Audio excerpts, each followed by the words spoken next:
Hospital Porters, Pride and Dignity, Stop the New World Order, welcome to Hapanwo TV.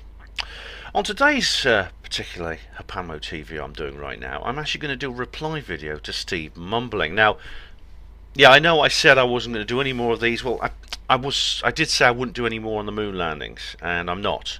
I know a lot of you were very fed up with the most recent one I did with Steve, when I replied to him. I think it was the third or fourth moon landing reply I did to him. It went on a long time. I know a lot of you didn't watch it. Fair enough. I mean, I'm not going to do any more replies to Steve Mumbling on the moon landings. I think Steve and I have said everything we really can say to each other on this particular subject. This is a different thing though. This is a reply to Steve Mumbling on a completely different topic, and I've been meaning to do this now for a few weeks.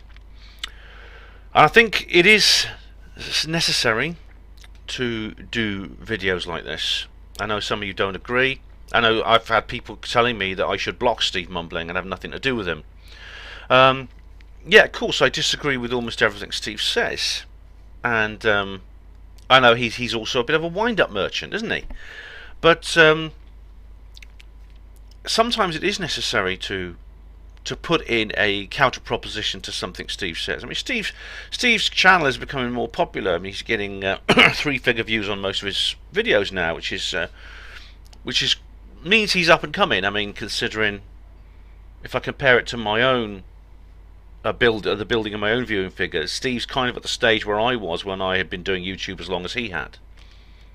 So people are going to see what Steve is saying, and some of them will believe it. And if there's no counter proposition, there's no reason why they shouldn't. Another reason I'm doing this video on this particular subject, although I might do replies to Steve on other subjects, is there is a feature film coming out soon, and it is called The Aerial Phenomenon, A-R-I-E-L. That's a film coming out, and I'll be doing a big review of that, by the way, when it's actually out and I've seen it. It's a film by Randall Nickerson. It's a documentary. It's narrated by Dan Aykroyd, I believe, or Dan Aykroyd appears in it. Dan Aykroyd is a well-known comedian and actor from Canada, and I know him best as Ray Stantz, one of the Ghostbusters. Very, very good guy. Very open-minded. He's done a documentary on UFOs called Dan Aykroyd Unplugged. He's always been keen enthusiast for UFOs. So that is coming out very soon, and it's about this particular subject, and so that's what I'm going to do anyway. By the way, I hope you like my t-shirt. Look, hey, did you like that? I got that from my 2C's website. I'll say more about that when I do my general election videos, alright, but I just thought I'd just point out that my new t-shirt to you. So that's coming out soon about this particular case. Randall Nickerson has really done an amazing thing over the last few years. In fact, there's several live lectures by him on this very subject which you could find on YouTube, which are really well worth watching. And since then he has done an incredible amount of really, really useful field research. Excuse me. Really useful field research. Right. Into this particular subject. So what is this particular subject? Well, it's a subject over which Steve has made 2 videos, a part 1 and a part 2. They're not as long as I feared they would be, because Steve does ramble on an awful lot, and he often repeats himself, repeating the same points over and over again. In fact, he did a video also on the alien interview, which was a kind of reply to Victor Nevada, and he and Victor get into a bit of a tussle over that. He takes over half an hour simply to say that he thinks that the alien's a puppet with a guy sitting behind it with his hand inside it. Well, you know very well that I don't agree with that. If you watch my own videos on the subject, I think I mentioned it somewhere in my Exopolitics series. I don't know if I did a dedicated video about the alien interview, but I think the alien interview is real. But anyway, it's not a guy with a hand inside his puppet, and Steve didn't need half an hour to say that. I mean, most of the video is simply him relating his argument. He's thread dissecting his argument with Victor Nevada. Victor Nevada, Andrew Burlington is a chap. Unfortunately, I'm not on good terms with him at the moment because of the Larry Warren situation. But he is absolutely right about the alien interview. There's no doubt about it. That's not another alien autopsy. That's the real thing. Anyway, as Ronnie Corbett used to say, on with the joke. So the Ruwa UFO case. This is very interesting indeed. Let me just get my notes up a minute, if I've still got them. Here we go. Yep. This is an incident that took place in 1994, on September the 16th, 1994, at the Ariel Primary School. This is a school in Zimbabwe, in southern Africa, for children, I think, aged between, I think, is it 5 and 15, according to the school system there. Now, what happened was a group of children. There was actually 62 altogether. Were in this school one day, and they were on their break time, and they report that a strange shaped craft, landed in the grounds, in the countryside just outside the school, and some aliens got out. So I think there were 2 aliens reported, extraterrestrial beings with a strange description, who communicated with the children telepathically. The children ran back to school, told the teachers. The teachers ran out, couldn't see anything. But the teachers thought this might be some kind of prank, but later on they became convinced. There have been several interviews done. The original interviews was done by Cynthia Hind, who's from Mufon, South Africa. She travelled all the way to the school and interviewed the children, literally I think about a week after it happened. But the main research was done by Dr. John Mack and Dominique Kalamanopoulos, his assistant. They travelled all the way from the United States to Zimbabwe. It was quite a tough journey. Randy Nickerson talks about that in one of his lectures, and did interviews with these children that were recorded. In fact, you can see the interviews on YouTube of both Cynthia Hines and Dr. John Max. Now, the case went cold for a while, but it's been reopened by Randall Nickerson, because Randall went to interview the children again, and of course in the last few years, of course, the children are now grown up. They're in their late 20s and early 30s, and he managed to track down, I think, most of them. Most of them had moved. Few of them were still living in Zimbabwe. I mean, unfortunately, Zimbabwe is a pretty horrible country, actually. Since 1980, it's been ruled by a tyrannical regime. Basically, anyone with any money has managed to has got out the country. Over a third of the population have left the country since 1980. Basically, I say anyone who could afford to. Most of them have gone to South Africa. Some of them have gone to other places. But these children, now adults, were actually scattered all over the world. Some of them were in the United States. Some were here in Britain. They've been moving to several other countries. I think only one of the witnesses is still in Zimbabwe today. And I think he interviewed her in a pub or something. But Randall managed to track down these children, and they, believe it or not, maintain their story. Now, I used to play pranks as a kid. I used to make up things like that. I used to do that all the time. But you know what? None of them I still maintain now as an adult was true. So obviously these children are not lying. They're not making it up. And Steve, to his credit, accepts that, which is more than what some researchers have done. A lot of skeptics are claiming that the children simply made it up. It's simply a childish prank, which they really picked up and ran with, to the point where doctors got involved. So they started to have a bit more fun with them. I'm impressed that Steve doesn't quite go that far, but he doesn't accept the ET explanation, and he comes up with a radical new theory to explain it. So I'm very interested to see what Steve has to say. So we're going to go through the video. Now, the good thing about OBS is I don't need to. It's not like the usual recording system I used to use. I don't have to rig up the bloody. I don't have to rig up the camera and the speakers. So now that's a good thing about using OBS. But anyway, we'll just go through this video, Steve. So I've made some timestamps as usual. We'll go through both videos, and we'll talk about what's happened with this. Now, first of all, this is Steve is probably familiar with this. Indeed, someone brings this up in the comments section of his video, which I think is very significant. Is there are similarities between this case and what's known as the Westall case. This is a case again in school, a school which backs onto some waste ground. And the witnesses, there's multiple witnesses, all children. And that's in Australia, though, and it's many years later. This was in, sorry, it's many years earlier. This was in, I think, 1966, I believe. So, but apart from that, it's very, very similar cases. Right, so let us go to Steve's video. Well, hello again. Hello, Steve. I thought I'd do a quick video on this aerial school incident that happened back in 1994 in Zimbabwe. Apparently, an alien spacecraft landed and some aliens got out. I think that did happen, actually. And sort of telepathically interacted with the students. Telepathic interaction is actually very common in reported cases such as this. It's very, in fact, cases where the aliens speak verbally are less common, or sometimes it's a combination of verbal communication and telepathic communication. Aliens, very humanoid aliens like the Nordics, tend to be the most vocal. They tend to use verbal communications, possibly because of their similarity to humans. However, the most common form, like with the greys and mantids and things like that, is you get telepathic communication. Basically, they speak to you inside your head. This is very common.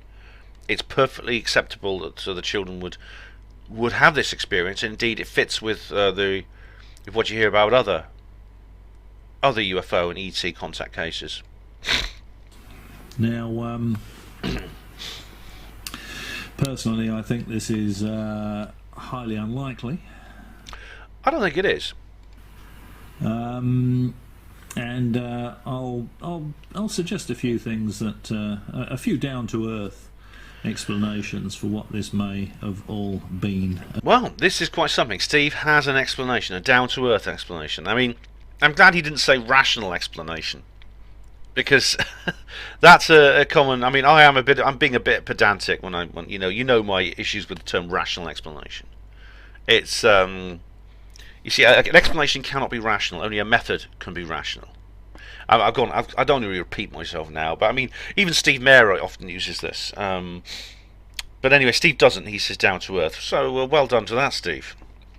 About now, I've seen this a few times over the years, and I have to say it's quite interesting, because when you look at it, and when you look at the children being interviewed by John Mack, a psychiatrist, incidentally. Is there something wrong with him being a psychiatrist? I think it's good that he's a psychiatrist. I mean, he's actually what in Britain we would call a psychologist, although the two terms are tend to be. Psychology, psychiatry tend to be more distinct in Britain as terminology, rather than in the United States, because people often use the word psychiatry when they're talking about psychology. The two are very different. One concerns the physiology of the brain, the other concerns the mind itself. So one deals with the hardware. Psychiatry deals with the hardware. Psychology deals with the software. But of course, it's he is listed as a Harvard psychiatrist, so that's understandable. Again, I'm being pedantic, but he is actually a psychologist, not a psychiatrist. The children seem to be relating an event.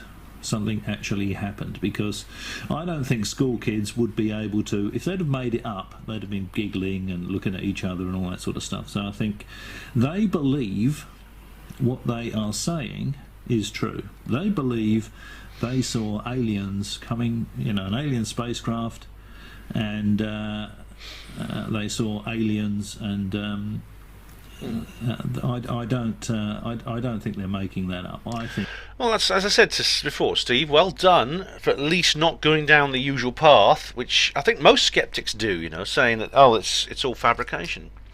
It's just a fabrication that they're playing a trick. They're playing a childish trick, and that's nothing more than that, like kids do all the time. It's just got out of hand because wide-eyed, credulous ufologists basically jumped on the bandwagon. First Cynthia Hind, then Dr. John Mack. So you're not going down that path, so that's well done. But I'm curious to see what alternative explanation you have. I really am. I think they believe that's what they saw.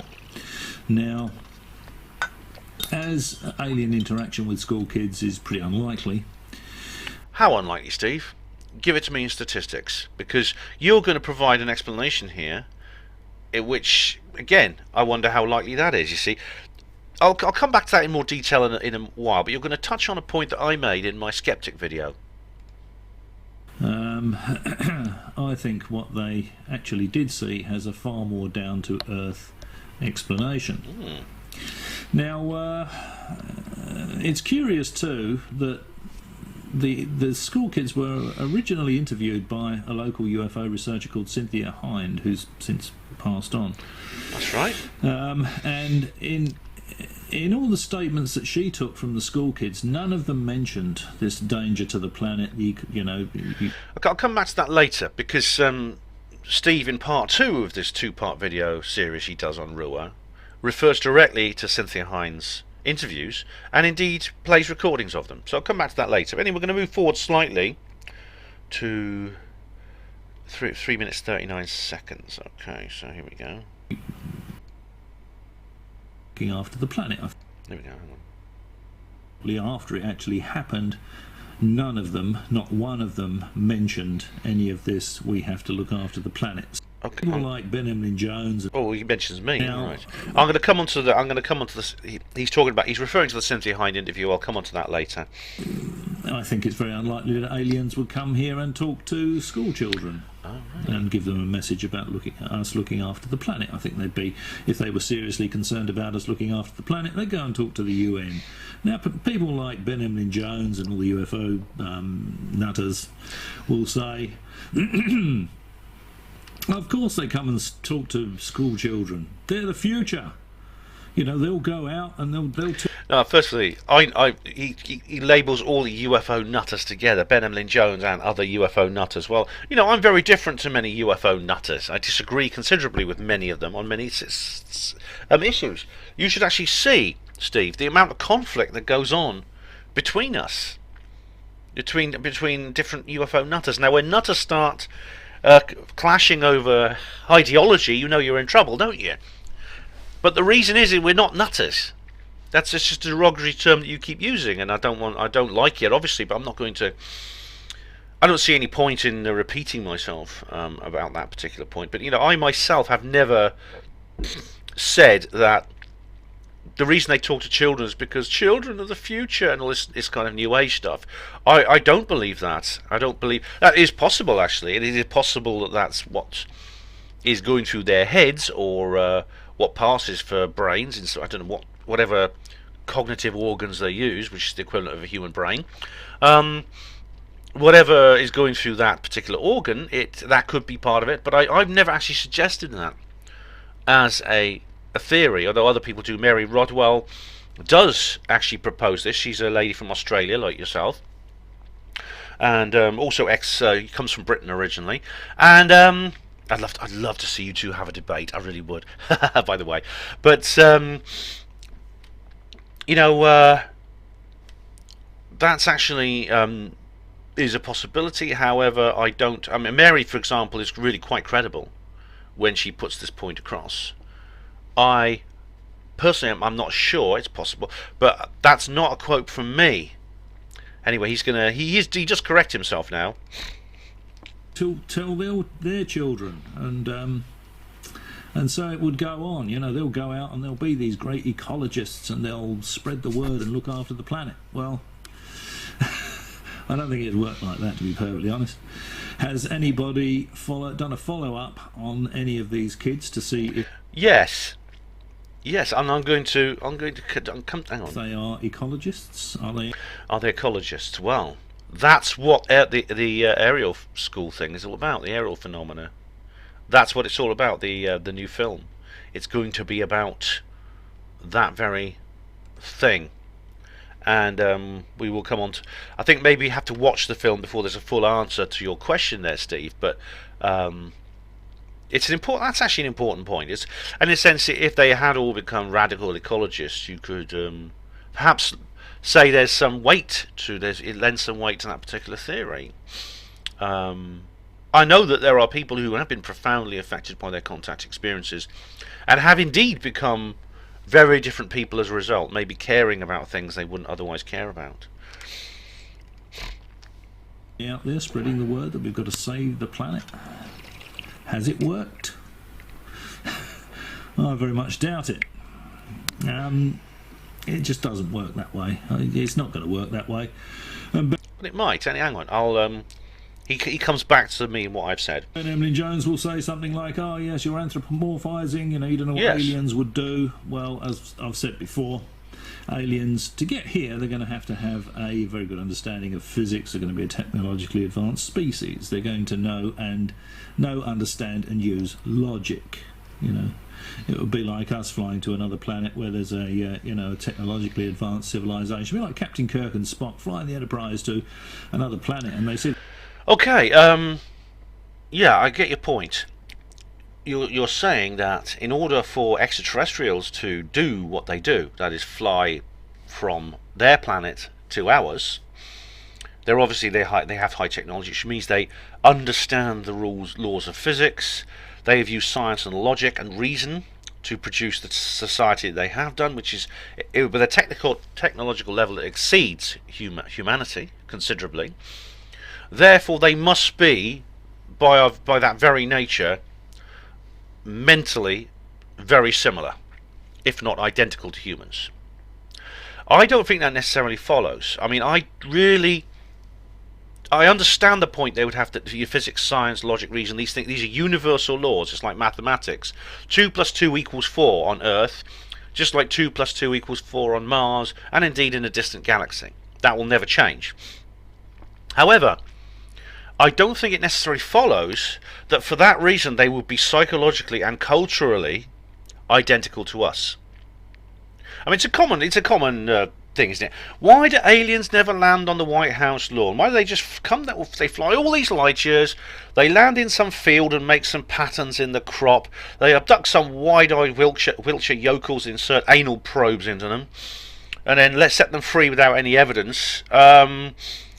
And then they just fly home again without saying another word. I mean, it's a good question, but it is anthropomorphizing. You're putting yourself in their shoes, which you can't do, even if they have 2 feet. I mean, you've got to realise that. Look at the differential of. Look at the differential between behaviours and psychologies just on this one planet. Look at how difficult it is to understand other species. Look, I mean, if you've got a dog or a cat, you have limited interspecies communication. Cats and dogs, they'll let you know if a dog will let you know if it's hungry or wants to go out for a walk, or if someone comes to the house they don't like. A dog will alert you. But you can't explain. You can't talk about a Beethoven opera with your dog. That's something they can't comprehend. Even within, I mean, so it's, but dogs have a limited, fairly good intelligence in some ways. They can use the same. In some senses they're cognitively like ourselves. They learn through Pavlovian response, just the way humans do, things like that. But even within a species, I mean, there are highly technical societies, human societies on Earth, where I know people who've gone there and they find themselves in the most awful trouble because they fail to understand the cultural mores of that society. In the Far East, for example, there are several societies: Japan, China, Korea. These societies are very modern. I mean, they have embraced, and indeed sometimes to a point beyond the West, Western technology and lifestyle. They use electronics, railways, aircraft, things such as that. These are all Western inventions that come from Europe and North America, yet they haven't been embraced and perfected perhaps in the Far East. Yeah, if you go to Japan, I mean, there's like the tourist guidebooks say, look, you mustn't do this, you must do that. You know, about what the things you can say, your body language.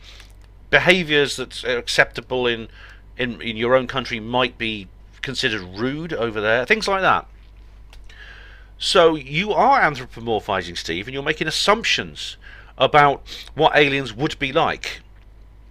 It's perfectly possible for a society, an extraterrestrial society, that has evolved from the very basic units of life, the primeval slime, into intelligent, sophisticated organisms.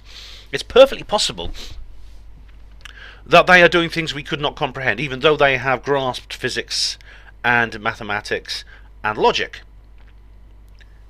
So that's what I think. Anyway, you started talking about Star Trek. Star Trek is an excellent series for that very reason, because it's one of the few that actually grapples with that concept. Because what often happens in Star Trek is the crew of the Enterprise, especially the original series with William Shatner and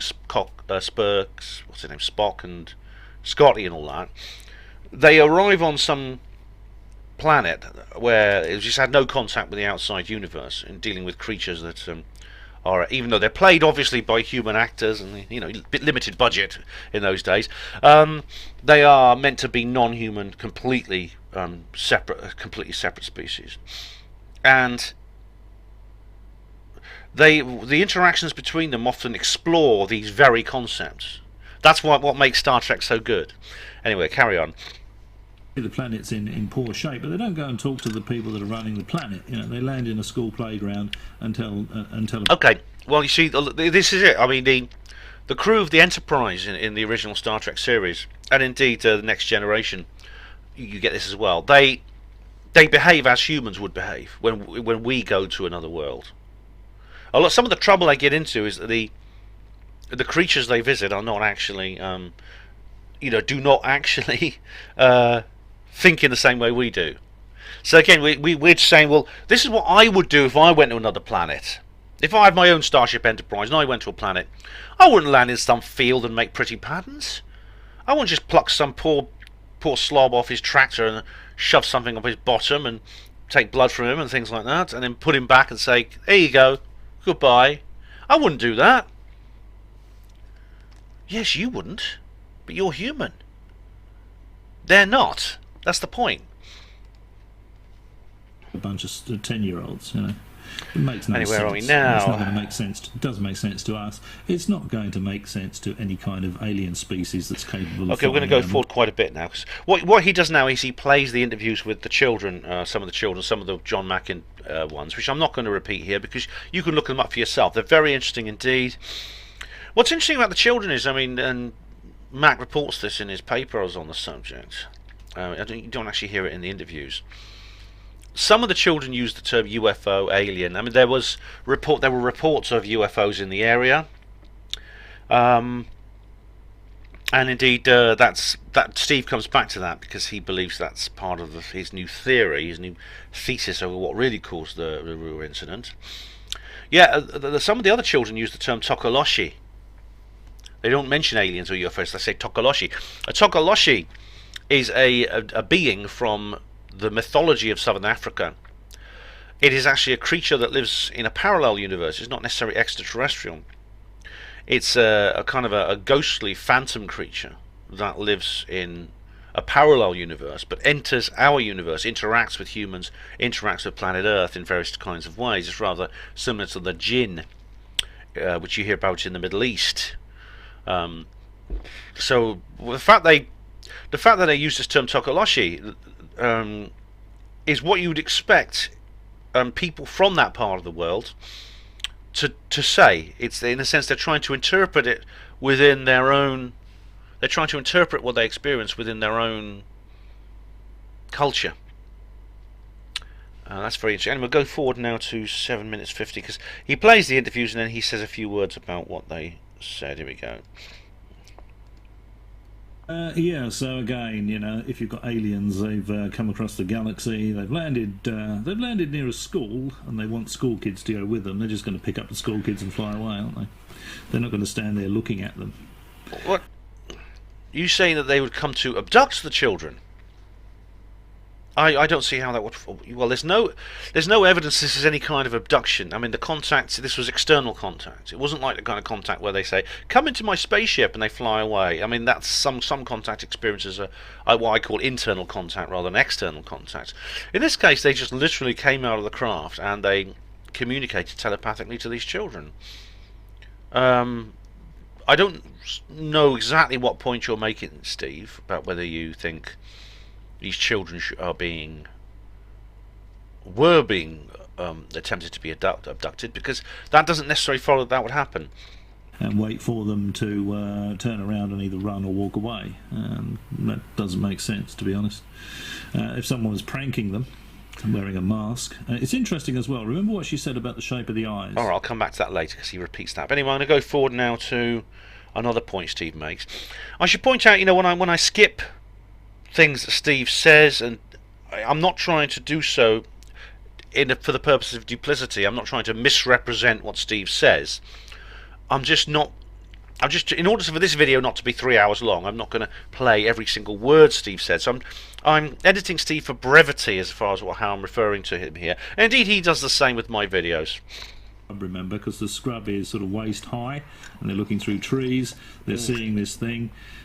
The environment's very important here because Steve refers several times to the local environment. The school, I mean, you can actually see it on the map. On Google Earth. I found it a bit hard to find. It now does have a tag. It never used to. There's no street view, unfortunately. But this is in a place called Ruwa, and Ruwa is actually not hard to find. It's on the main road east. It's called the A3 road, which is east of the Harare. Harare is the capital of Zimbabwe. It's roughly 10 miles east of Harare, and you you can Google it, but it's on the Teresa Road. Tarisa, and it's on the junction between the Teresa Road and the Gardner Road, and you'll find it there. It's it's a school, a Zimbabwe school. Anyway, and they're seeing the row of windows. You see, the point he's making is that the local environment has changed considerably. When this happened, between when this happened and when Google Earth basically began and started taking aerial photographs of it. I mean, there are photographs in existence of the school as it was in the 90s, but it has changed an awful lot, and that's important. He's talking about waist-high scrub, because basically this happened in an area which was basically woodland with lots of undergrowth. And the drawings actually show a door as well, so I think some of the teenage kids probably just had a bit of a laugh. All right, I'm getting ahead of myself here. Let's go back up. Let's go forward slightly, because he'll come back to this point. Pupils? Do they actually have pupils? Okay, he'll come back to this point he's making. This is part of his thesis, which I'm looking forward very much to hearing, because if he solves this case, that's great. What? Okay, where are we now? He's just. This is just the girl drawing. He's just drawing an image of the alien. I think someone said there were two aliens. I think it's a he, or I think it's a she. She's drawing two of them. Was he near the silver? Now, this kid's describing the alien as having pupils. Again, you know, if it was a mask, expressionless, slit for a mouth, cover the ears, and there may very well be two round holes in the middle, you know, so whoever's wearing the mask can actually... Steve is suggesting that what these children saw was somebody wearing a mask, and he'll go into more detail in a minute. See where they're going. Object, or was he far? No, on top. On top of the silver object, okay. And did you look at him? Yes. Did he look at... There's this young boy here, I can't remember his name, but he... I think he's in the new film. But several of them reported a creature being on top of the object. Some report it being on the ground. It's possible it came out the top and like floated down, because I think at some point they said that it was actually not walking, it was floating, like it was floating in the air just above the ground. Again, aliens sometimes do this. You? Yes, then he gave me the creeps that I was talking Gave you about. the creeps. Actually, in your drawing, you showed him standing up, didn't you? Yes, I had to draw him standing up because I couldn't draw him sitting.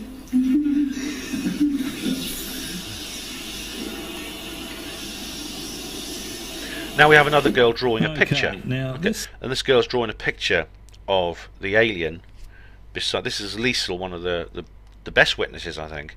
She does appear in the aerial phenomenon. I've seen her in the trailer. She's now an adult, of course. I think she lives in Britain now, I believe.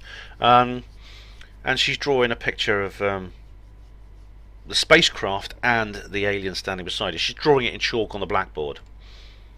This is starting to... You're starting to get what I'm getting at here. For a start, an alien spacecraft is not going to have an antenna on it. Okay, now I'm not going to show you the images here, you can look them up for yourself, but the picture on the blackboard shows a creature with the eyes. Now she's drawn the eyes actually overlapping the outside of the head, which is very odd, but she's drawn the spacecraft, which appears to be a dome-shaped, or I think it's a hemisphere or dome-shaped craft. It has what looks like landing undercarriage underneath. There's like a rectangular door near one side. There's one area is sort of cordoned off by a little segment, and there are 3 circular attachments along the side of it. But on top of it, there is a T-shaped appendage. Okay, that's it. This is what Steve's going to refer to. Like that. That's not so funny, Steve. This is a sort of 1950s flying saucer. Remember this scrub up to here? Alright, he's saying that there is... He's saying that this T-shaped appendage on top of it is an antenna. Again, well, I didn't see this object, so I don't know what it looks like. This is the kids who have seen it. Now, the aerial, or the antenna on top of the craft, if it existed, if it was really attached to the real craft, we don't know that that's what its function was.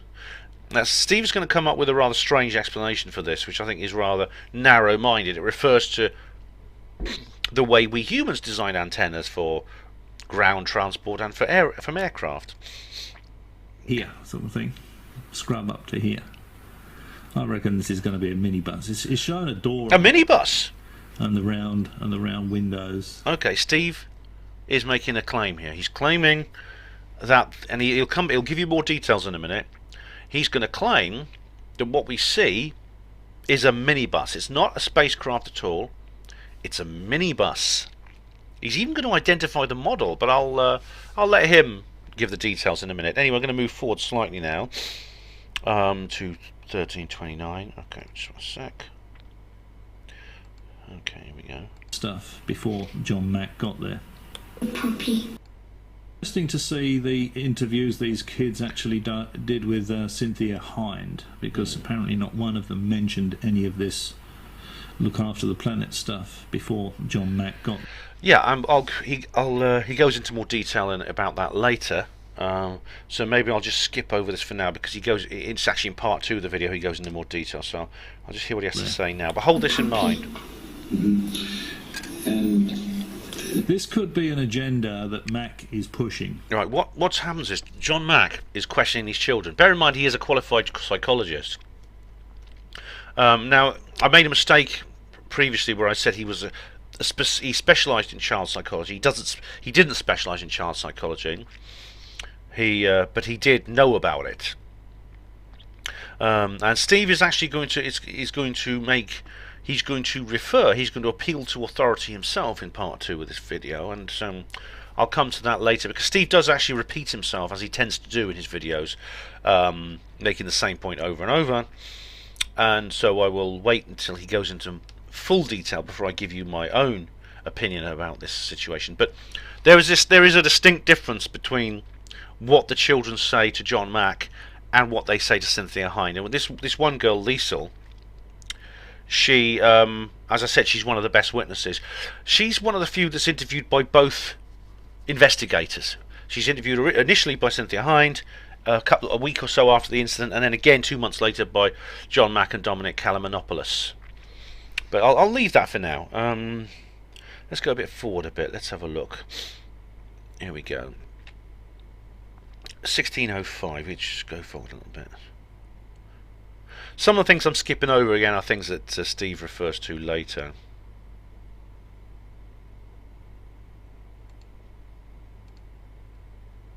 So remember, none of these. What's the sense you got from those eyes? So remember, none of these alleged aliens have actually verbally spoken to the kids. Yep, that's true, and that's not uncommon. As I explained earlier, verbal communication is rare. Aliens do sometimes speak. They will speak to you. They're quite aliens which communicate verbally are very interesting. As I said, they tend to be the Nordic types, of the very humanoid looking aliens that tend to do this. Although not even those will often communicate telepathically as well. Sometimes with verbal communication, and sometimes just verbal communication. Very often there's the two that combined.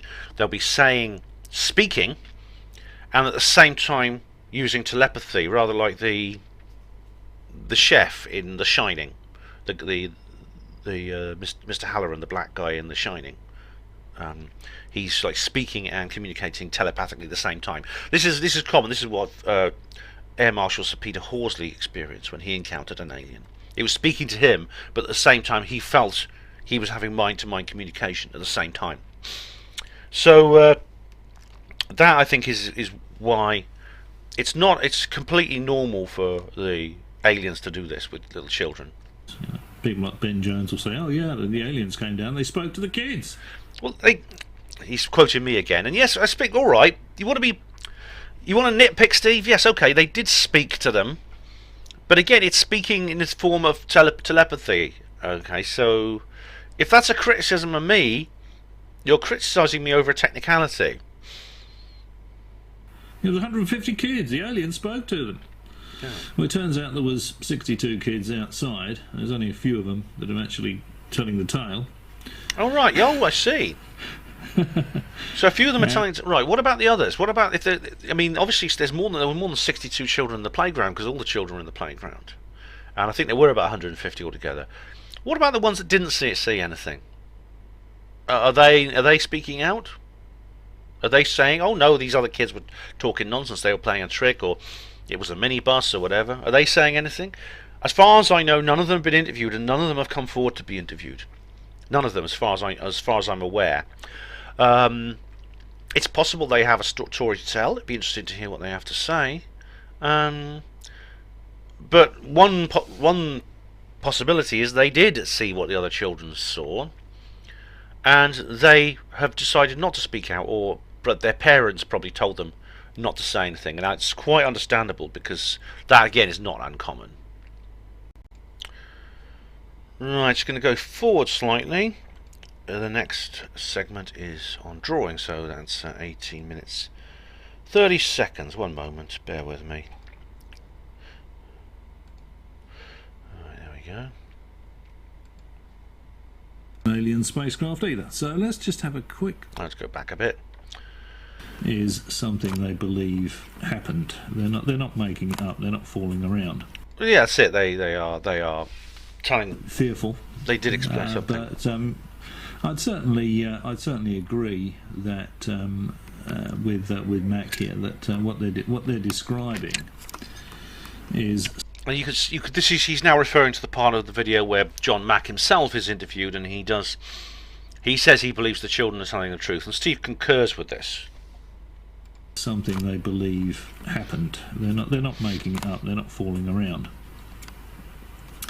Okay, but by the same token, I don't think it's an alien spacecraft either. So let's just have a quick look. So what was it, Steve? What was it, if it was not? Because it's something, obviously, it's obviously something very unusual and significant. It is something that is, what's the word? It's something that stands out for it to generate this much fuss. Look at. What have we got here? Let's have a look at some of the drawings the kids did.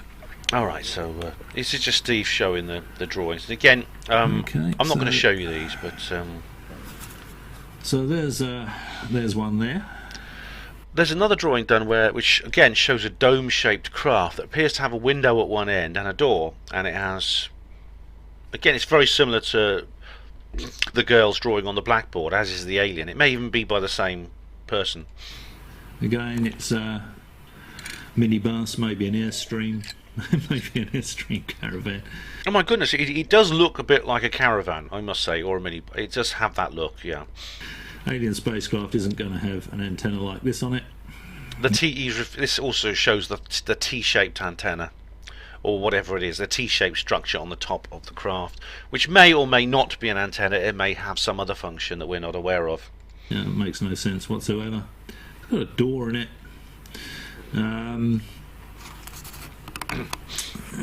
Let's just have a quick look at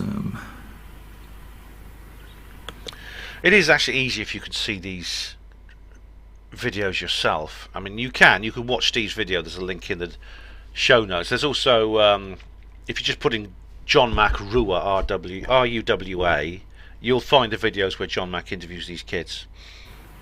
Yeah, these are the sort. Okay, now what Steve is showing now is pictures of aircraft antennas, and he's saying that because, I mean, I don't have to play all this. The points he makes is very simple. Is the one he's made before.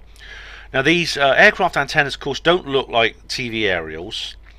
They tend to look a bit like they're mounted onto the fuselage of the aircraft. They look rather like fins or aerofoils themselves because of what they're attached to. Anything like a TV aerial you put on a plane would simply blow off as soon as it'd blow off in the wind as soon as you got up in the air. So the point he's making is because humans build aircraft with these kinds of antennas, the craft which was seen by the children, which had a very different antenna, a T-shaped wire antenna, which is what it looks like. Well, I don't know how you can tell so accurately what the children draw, because these are childlike drawings. They're quite crude. It's just like a T-shaped structure. That's literally all you see. It's not exactly like a photograph, Steve, is it? But he said that kind of antenna you wouldn't have on anything that could fly in the air. But again, I mean, I think Steve is being too restricted in his scope here. Exactly like the other points he's made about intelligence and logic and things like that. He's not really. I don't think he's really understanding that this is just pure speculation based on, I think, a restricted view of what extraterrestrials are like and what they do.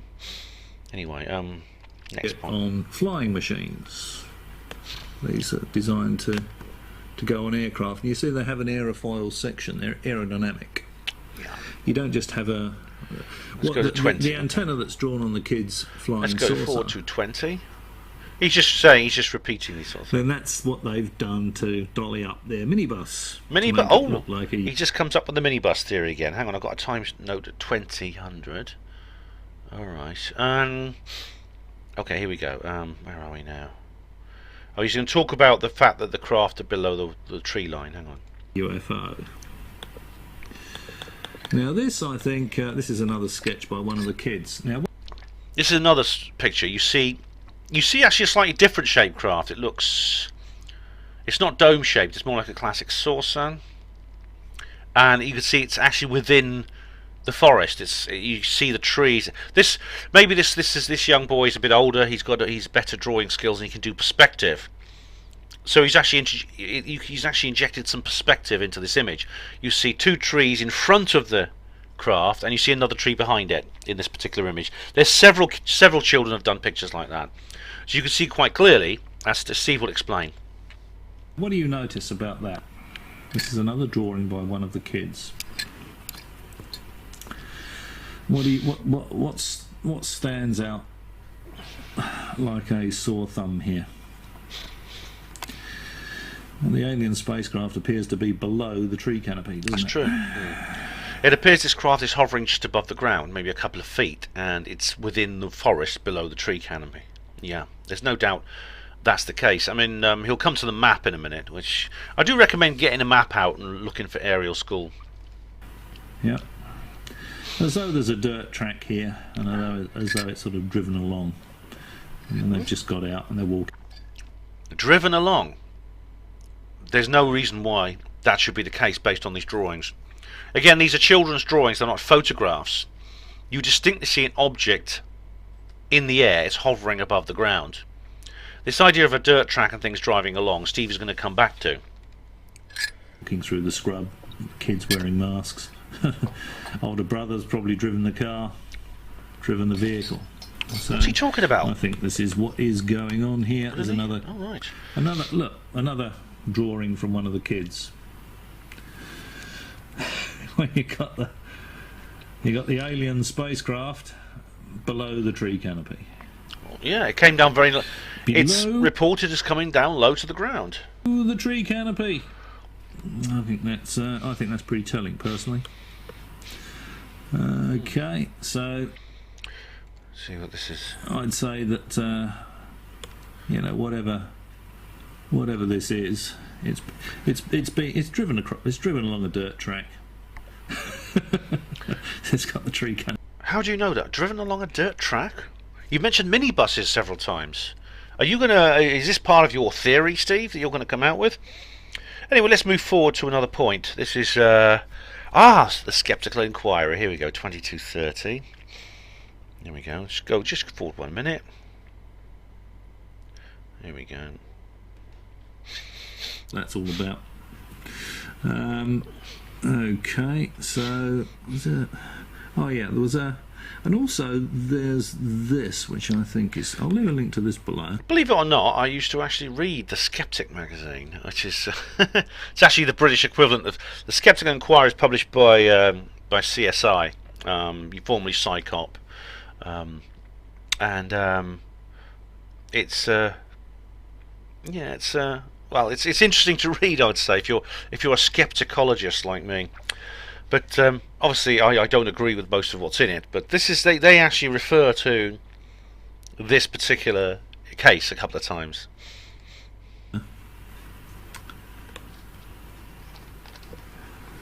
And this is from the Skeptical Inquirer. Did 62 children? I'm reading this through the viewfinder, so as usual, this is going to sound like I'm completely illiterate, probably. You always sound like that, Steve. Did 62 children actually see a landed UFO at the aerial school near Harare, Zimbabwe in 1994? According to many ufologists, they did. And the case has since gone on to become something of a classic. Yes, very deservedly so. These cases don't become as significant as they are without evidence. I know that the Skeptical Inquirer authors will not admit this, but that's the case. Like Steve, they have a stereotype they like to paste onto our identities. Children were first interviewed by Cynthia Hind, a local UFO investigator and writer. The Harvard psychiatrist and UFO abductionist. What's an abductionist? Harvard psychiatrist and UFO abductionist? What does that mean? Dr. John Mack visited Zimbabwe 2 months after the incident. So remember Mack's interviewing them 2 months later. Correct. And spent 2 days at the school interviewing the children and the school staff. Recently, the French UFO skeptic Gilles Fernandez... All right. So Dr. John Mack is a UFO abductionist, and Gilles Fernandez is a French UFO skeptic. Is that right? Notice how the skeptics use words like this, terminology. Now, if you've not seen it already, please watch my skeptic videos. There's one called Skeptics 2018, which is like the big 4.5-hour full studio version. There's actually an updated and slightly more concise version, which I did. It's my 5th Truth Seekers Northeast talk. So, but that gives a lot of background. And indeed, I'm going to refer to those videos again because it's going to come up later in this video, which I think is, I myself have an explanation for Steve's own explanation for this case. Who has a PhD in cognitive psychology. All right, well, Dr. John Mack has a PhD as well, and has not actually... it doesn't refer to that, though, does it? Because it's a skeptic magazine. Reviewed those investigations and interrogations. Why is that funny, Steve? He's always laughing and bursting out laughing every few minutes. He built upon the earlier investigations of the case by another French skeptic, Nab Latour, who first successfully de-blurred the placard and busted the Roswell slides last year. Oh yes, this is a 2016 article, and of course the Roswell slides I have referred to already in videos nearer that time. Actually, I didn't see that, but I'll take a look at that. Oh, Steve, it's an interesting case. Firstly, because it's an enormous embarrassment, but then there's a bit of a sting in the tail, which comes out later about the whole thing. So do look into it by all means. Not that I think there's anything to. I'm already convinced there's nothing to Roswell. Oh, I've done an entire video replying to you on that. But I'll look at it out of curiosity. Fernandez noted that it is Oh, he's got to scroll back up to the top of the page. Don't worry. He's got his camera on the screen like that. Interesting and telling to see how the protection and ecology of the planet appears in the testimonies of the children when Mac questioned them, while this theme was not present in the narratives collected by Cynthia Hind. That's correct, and indeed, in part 2, Steve's going to play the interviews, and I think then we have, an explanation for why that is. Cynthia Hind, remember the UFO investigator that interviewed them shortly after the incident? I think, as he says, it is particularly telling. This strongly suggests that Mac was leading the children to create narratives matching Mac's own beliefs and concerns. Really? You got anything specific about this? Because this is essentially accusing a man who is also fully qualified and has a PhD in the subject he was referring to. It's accusing him essentially of malpractice. Mac was leading the children to create narratives matching Mac's own beliefs and concerns. Well, firstly, do you have any evidence? Can you explain exactly what Mac's own beliefs and concerns are? Perhaps you could tell us that, and provide evidence for what those beliefs and concerns are, and then we can compare them to, firstly, what the children say, and also to the methodology that Mac happens to be using. Because if this article doesn't do that, then it's just empty rhetoric and it means nothing, like so much that comes out of the skeptic journalistic sphere. Yeah, and I think this guy's right. Oh, why? Explain. Evidence, Steve?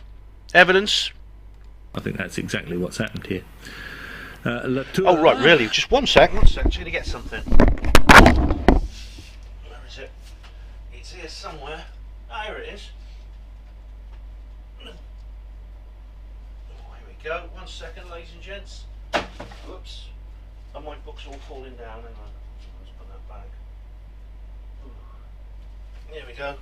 Oh, hang on.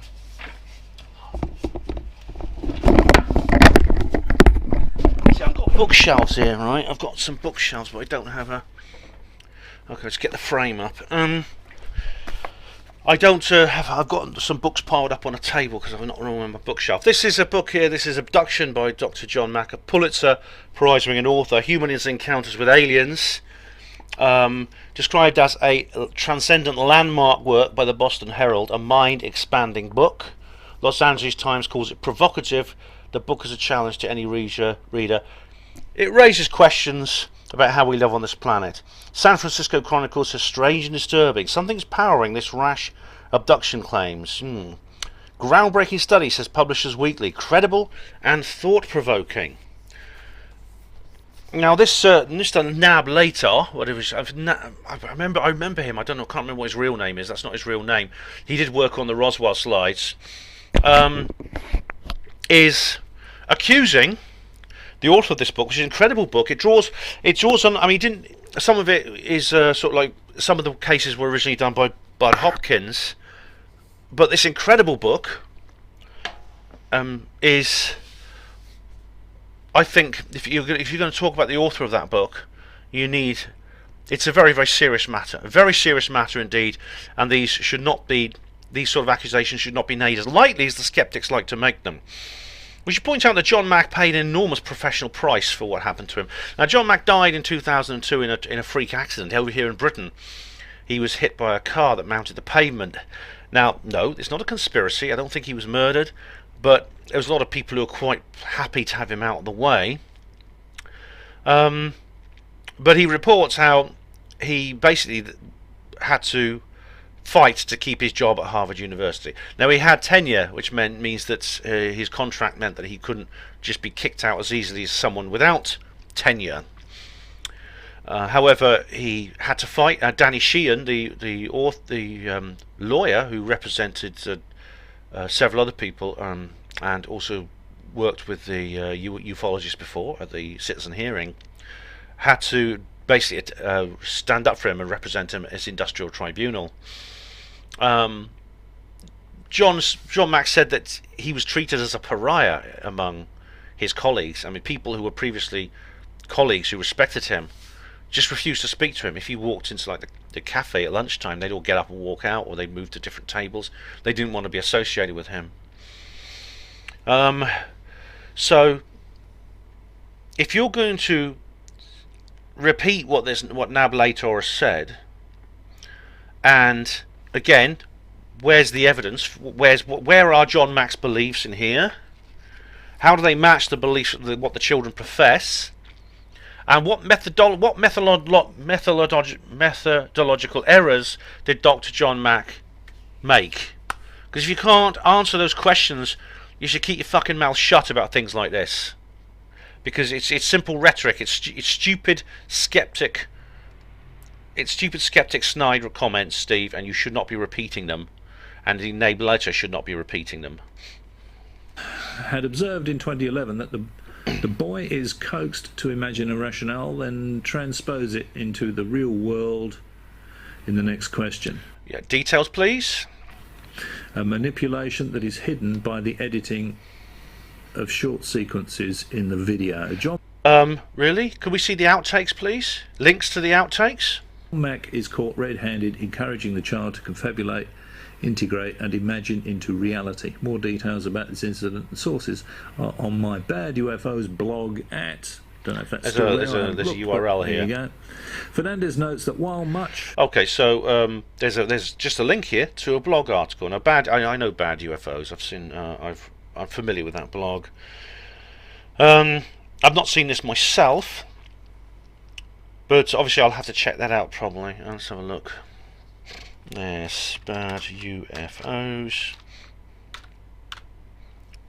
Bad UFOs. Where is it? badufos.blogspot.com. Right. Here we go. Yes, I'm familiar with this particular blog. And this is a guy, this is Robert Schaefer is his name, according to this. Now let's have a look here. Right, what we got? Secret medical experiments of skin. Okay, I'll just put Ruwa into the search box. It's badufos.blogspot.com. Put that into the search box. Oh, a new investigation into the 1994 Aerial School case. By Robert Schaefer. Let's have a look. It's not very often that you allegedly have 62 witnesses to a supposed UFO landing. Blah blah blah. It just describes what happened. The case has gone on to become a classic. Correct. There were about 250 children playing outside at the time. Here we go. The Harvard psychiatrist and UFO abduction. Oh right, it's just repeating. Oh, this is just repeating what's in that article at Skeptical Inquirer.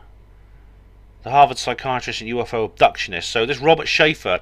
So this Gilles Fernandez, or Nablator, Gilles Fernandez is repeating what Robert Schaefer has said word for word. There's no such thing as a UFO abductionist. It doesn't exist. You don't get a degree in UFO abductionism. He came to Zimbabwe 2 months after the incident and spent 2 days at the school interviewing the children. You see, you notice the little passive aggression there, and school staff. Interestingly, according to the headmaster Colin Mackey, while there were about 250 children playing outside, only 62 claimed to have seen it. However, not all 62 children were interviewed by Hind or Mackey. Well, they weren't. Maybe were they not?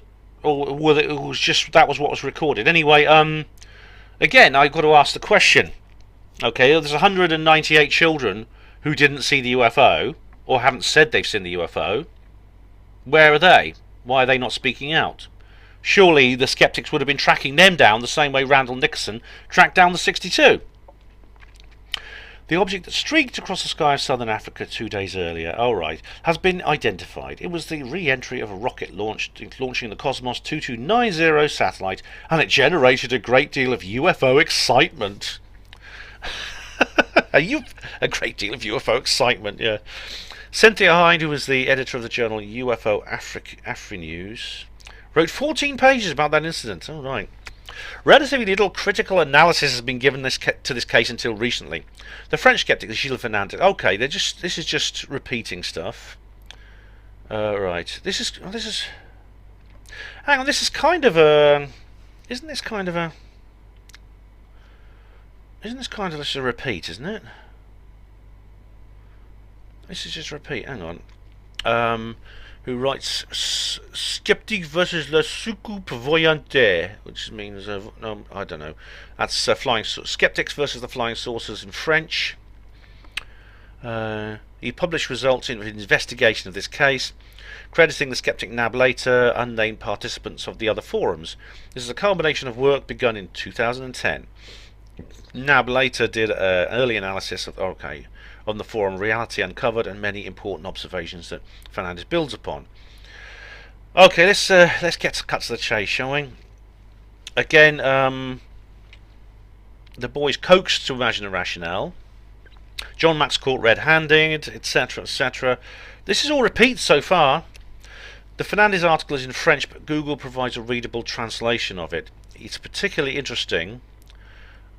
Okay, he just goes on to say how there's differences between John Mack's interviews and Cynthia Hinds. I'll come on to that later. Okay, Fernandez also notes, interviewing children has been the subject of numerous scientific papers and experiments, adaptations and creations of interview standard protocols. In psychology or criminology, as well as to well avoid or minimize biases that occur when such interviews pollute the evidence. Cynthia Hyde's interview methodology with the children is very far from these standards. Alright, Cynthia Hyde and an adult, the headmaster, debrief and discuss other planets, space travel, while the children are in the room and can hear everything. Right, so, well, Cynthia Hyde is a ufologist, she's not a psychologist. Maybe that was the wrong thing to do at the time. He notes that the children were not being interviewed individually, but together instead. The child must be interviewed individually, again according to proper procedure. Now in the video recorded excerpts, it's striking to see the children are interviewed in a line from 4 to 6. Sometimes other children in the background and listen to another child being questioned by the adults. The adults talk to each other or debrief, while the children are still very close and present. Also children hear what the others are saying, including adults unlikely to influence each other. Even worse, a child who has seen very little or nothing sees his classmates' details, and that this is something that greatly interests adults. This could encourage them to participate in the game through verbal or non-verbal rewards. These collective sessions therefore enable the children to hear each other and even copy each other, caught in a game where they see adults and a nice lady interested in their narratives. We must therefore deliver in our turn, not to be excluded or unwelcome in this game that took place. This potential participation or having participated gives certain homogeneity to the story and therefore report details. Cynthia Hind conducting the interview, constantly interrupting the children, not allowing free narratives. We must also wonder if the fact that the interviews are as drawing sessions were held in the school, this did not lead them precisely encouraged or biased to make what would be a compilation of stories. Okay, well that's Cynthia Hind's initial interview, and maybe that is bad methodology. What about Dr. John? Dr. John Mack does interview them separately, though. He does. Then, as if the problems of the interrogation technique were not bad enough, Fernandez notes, finally, and this is rarely mentioned or noticed, there was also a session where the children were invited by Hind to draw on the board, this time around not just on paper. We send the child to the table. Okay, where's the rest?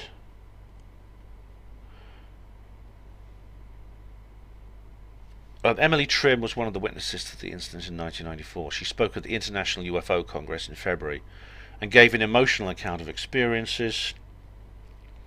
But Miss Trim was only in the 3rd grade at the time of the incidents. Right.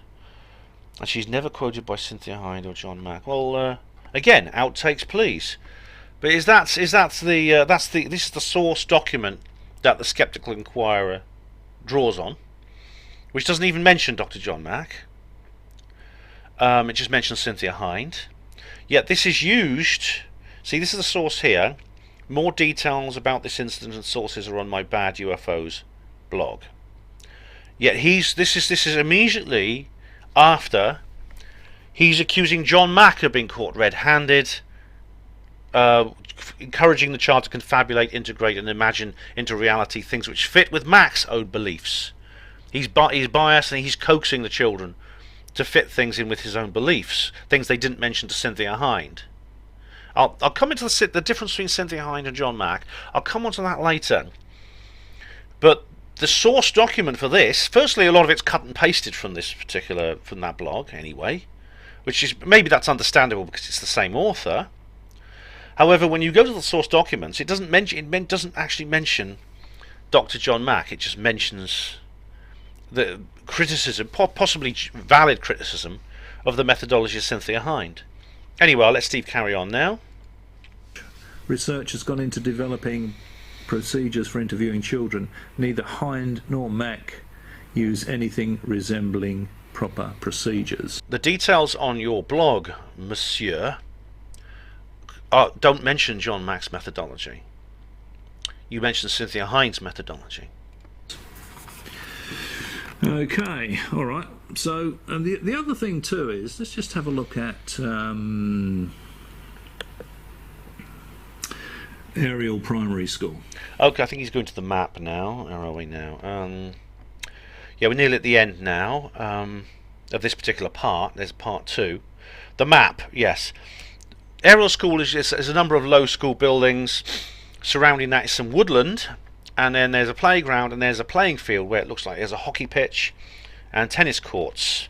Now, it's important to realise, and Steve points this out correctly, that the playing fields didn't exist in 1994. This was just woodland. It was all woodland. Okay. This is the school in question. This is the school in question with the school buildings here. Okay. Let him go forward a bit. Here, right, around the back of it. Okay, let's go here. Aliens. None of them saw them fly away. And I think if you look at this, you can see that there's a dirt track that drives along here. Yeah. What you have is, if you look at the map, you'll see this. There's like a square, which is the playing fields, the new playing fields that used to be woodland, and behind that there is a road. He calls it a dirt track, leading off from the main road, the Teresa Road, from Harare, and it turns off to the left, and it goes literally parallel with the school behind what was then woodland. There's like a swimming pool on the left by that road. Now, this is very important in Steve's thesis. Around the back of it. And I think what happened was the kids were indeed pranked. Really? Oh, well, obviously, if this is true, Steve, then you've solved the case. So, well, we'll see what evidence Steve provides for this prank. And I think that some teenage kids, ones that are old enough to drive anyway, they've got a minibus. They tarted it up to, with bits of cardboard with big red dots on, so to put over the windows, so they look like portholes. They put the little stalk on the top of it. Again, ridiculous. You're not going to have that on. Hang on, Steve is saying that some local kids got a minibus, and they put something on the side to make it look like portholes. They stuck something on top of it to make it look like an antenna on top of this minibus, and then they drove it up this dirt track behind, not within, but behind the woodland. Alien spacecraft. And I think they drove it in here, right. Maybe a little bit further in, but maybe parked it on this track, and they walked through here just to scare. They got their youngest brothers and sisters to wear the masks and just walk through there and scare the hell out of the kids for a laugh. I think that's what it's all about, and I think that scenario is far more likely than an alien spacecraft coming down.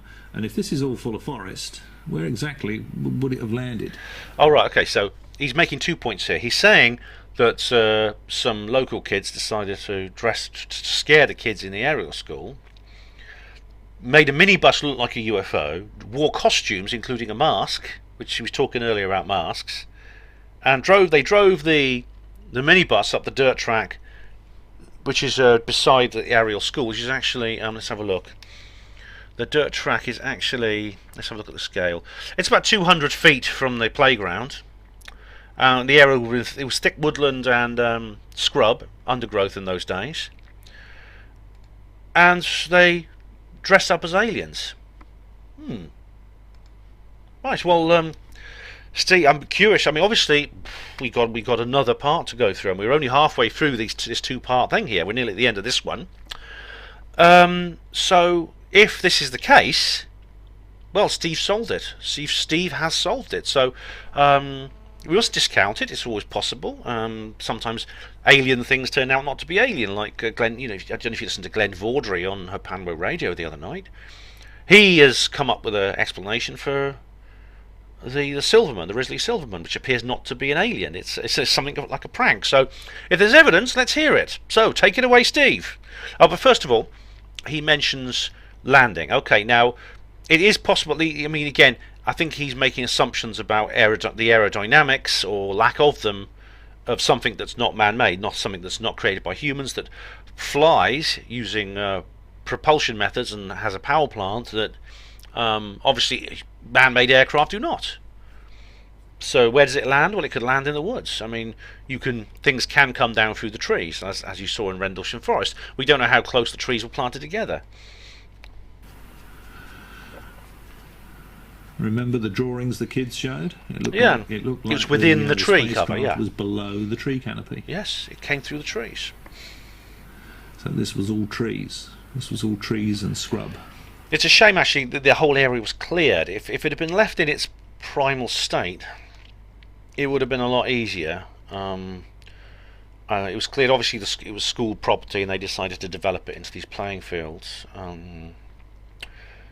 There's a row of logs. The children do refer to logs sometimes, at the edge of the playground, where the children are not permitted to go out of bounds. You're not allowed to go over there.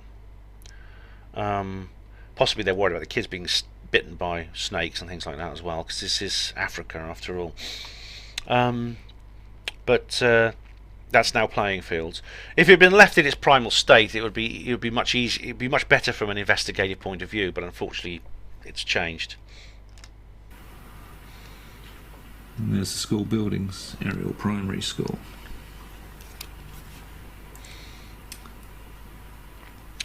Okay, let's get on with it.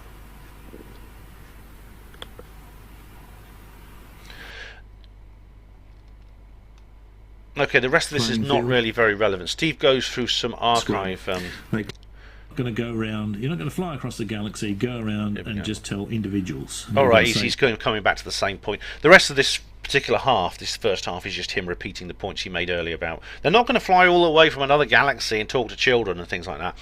But Steve shows a number of archive pictures of the Ariel Primary School from satellite, which show the extent of the forestation.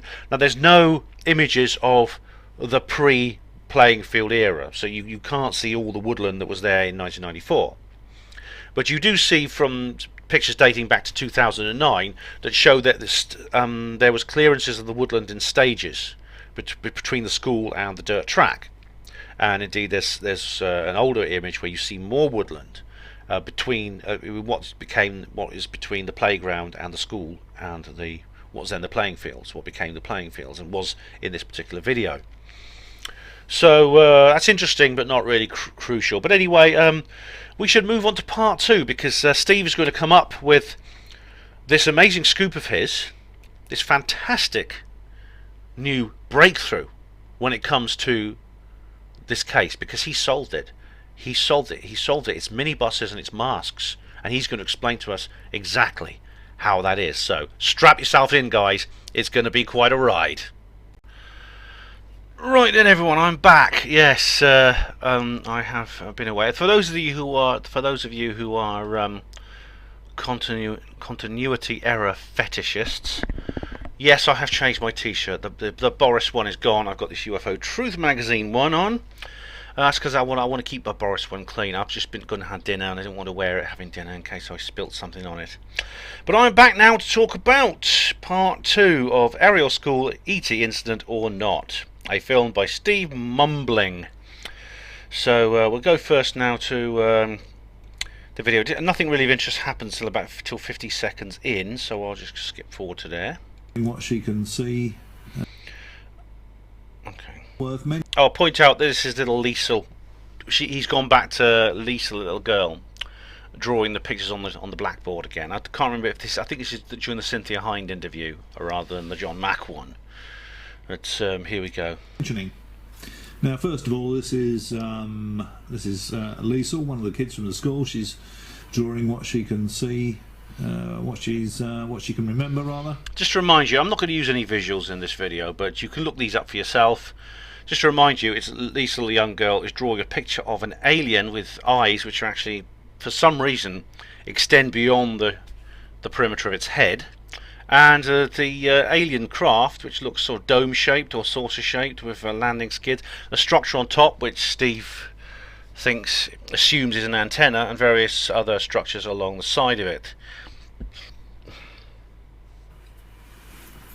And again, remember in the previous video, one of the kids said that the pointy bits of the eyes were at the top, not at the bottom, and Liesl here has drawn them at the bottom here. It's a chalk drawing, Steve. I don't think you can. It's true. I think the eye on the right of the picture, that is the left-hand eye of the alien, because the alien is facing forward, looks teardrop shaped and is pointed towards the centre of the face. The other one is more oval shaped, and you can't really tell. And not at the top. So again, this is kind of, if you're dealing with an ovoid or vesica-piscis type shape for an eye, it's kind of open to interpretation which end is more pointy than the other. We are dealing with a child's drawing here, Steve. Okay, a child's drawing, and I know some of them said the pointy bit was the other end, but again, it's subjective, I think, in this case. As I mentioned before, this could well be because she hasn't shown any pupils in here like another one of the kids did. Well, give her a chance, she's halfway through drawing it. Round holes in the middle there, as I said before.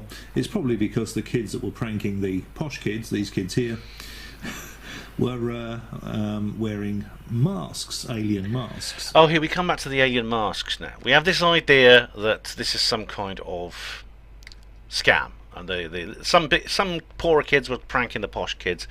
Now, again, this is. I'm still waiting for any evidence. You haven't actually presented the evidence that this is the case.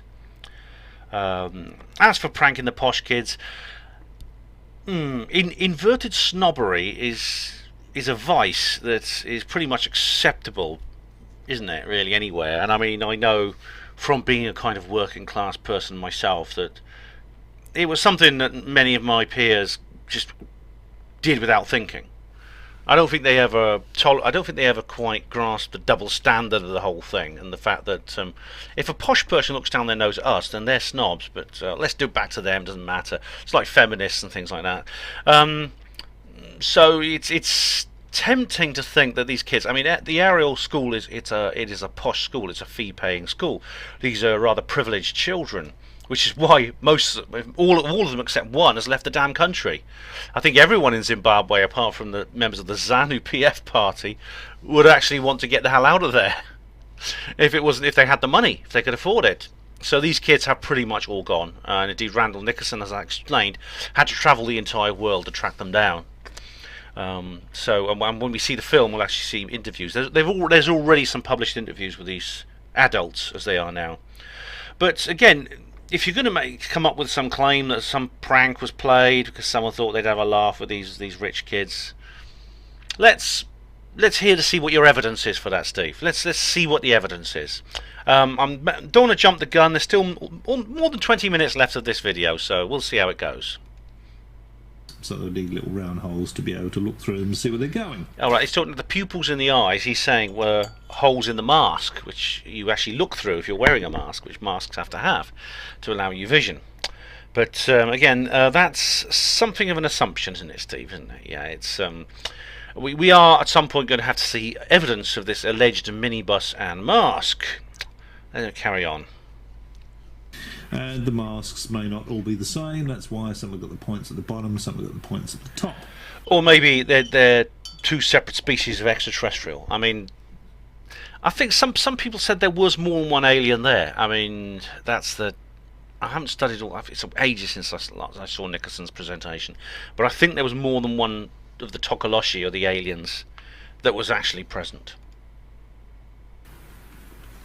Now, why I think they were pranked by some other kids using a Toyota Coaster bus, minibus. A Toyota Coaster. That's pretty specific. He's now mentioning the exact model that these kids used. It's the exact model that these alleged kids used to prank the rich kids. Is, as I said before, this will be stuck on for effect. I'm talking about the antenna The thing. spacecraft's not going to have an antenna sticking out on top of it. He's repeating himself. But the general shape of the front of the craft, for want of a better word, the fact that it's a rectangular door, pretty unlikely that you're going to get a rectangular door in an alien spacecraft. It's unlikely you're going to get a rectangular door in an alien spacecraft. That's another very prodigal assumption there, Steve. How do you know?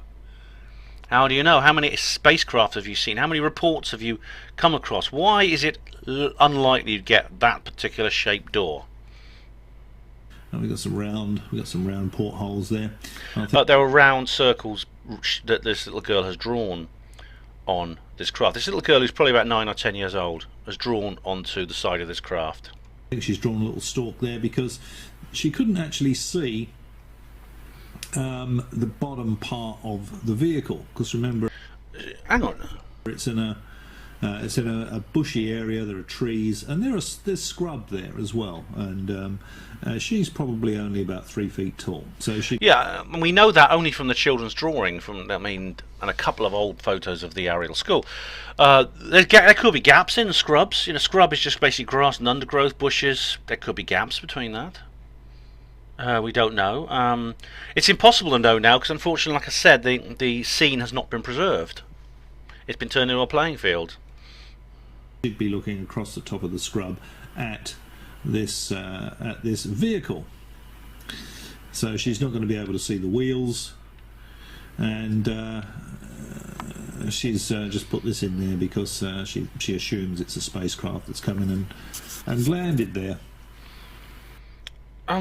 But I'm waiting to actually hear you present evidence, a very specific evidence. You have a very specific thesis now. You've mentioned the model, the actual model of what you think that craft is. Hit us with it, Steve. Come on. So let's just have a quick look at a Toyota Coaster minibus, quite prolific in South Africa. These things. All right. And this is actually from a CP. See how it... Right, we have an image here. Now, you can look this up on Steve's videos, part 2, 3 minutes 36 seconds in. But you have like it is a minibus. It's quite standard minibus, or sort of minibus to large. Sorry, sort of large minibus to small bus, I would say. It's got a door on the right hand side, sliding door. Which is this really from South Africa? Because the bus appears to be a left-hand drive, and the doors are on the right, which indicates this is from a country which has right-hand driving orientation, which is not South Africa. I think South Africa, Zimbabwe, a couple of other countries in that region, they drive on the left, like we do in Britain and Ireland. This is from right-hand orientation driving, so it can't be South African, I would say, or Zimbabwean. But I'll just let Steve describe why he thinks this is the source of the Ruwa UFO incident, this Toyota Coaster Land Cruiser, a Toyota Coaster minibus. Now, you could look this up. You could look it up on Steve's video, or you can just find a photograph of this model. But carry on, Steve. The minibus. Now, can you see the similarity there? No. I see a wheeled vehicle with a large... Yeah, it's got a rectangular... This is going to be amusing. Let him carry on. In the general shape No. of this. It's a square, I'd say sort of 1980s design. Square, slightly streamlined front. Square single pane windows. like I say, the sliding door type thing. Not the sort of single piece sliding, but like an electric sliding door like you get on a urban bus. It's got a small quarter light, knee level quarter light, large wing mirrors. This is nothing like what was described. This is nothing like what appears in any of the children's drawings. See how it comes out at the front. No. It goes back down. The rectangular shape of the door. Yeah, but it covers the entire, from top to bottom. It's not like a little thing at the children draw the door as being like about halfway up the craft. The fact that the rectangular door is shown closer to the front of It's shown about a third of the way along from the front. Yeah, the vehicle than the rear. isn't that normal? I mean, some buses have two doors, but most buses or minibuses have the door near the front. Yeah. If we just have a look at that. It's gone back to the little girl's picture. Close. It's a dome-shaped object without wheels. It's a simple chalk line drawing anyway, so I don't know how you can make anything out of that positive. It looks nothing like any kind of minibus. How you can specifically link it to a specific model is beyond me, Steve. It really is. You're full of hubris here. You really are. To think that this is a credible theory you've got here. Although you may have something else planned. I'm waiting for your witnessed interviews with the hoaxers and photographs of the bus made up to look like a hoax. It's a prank. You've got to have some record of it, or it's not fun. Anyway, carry on, Steve. Closer to the front than the rear. Okay, and the general shape of the front of it. I reckon it's almost certainly a Toyota Coaster minibus, the aerial school UFO. Really? So they drove this up this little dirt track. No engine noise, anything like that. I mean, if I saw that, I wouldn't think that's alien. I wouldn't. Not even if I was 10 years old, I wouldn't think that's alien. The other thing too is, of course, if I do that. Oh, I mean, Steve he's now taken like a little piece of paper, which he's done 3 black circles on it, and he's held it up to where the windows are on the minibus picture. Don't know if you can see that. Can you? Sort of the round portholes there.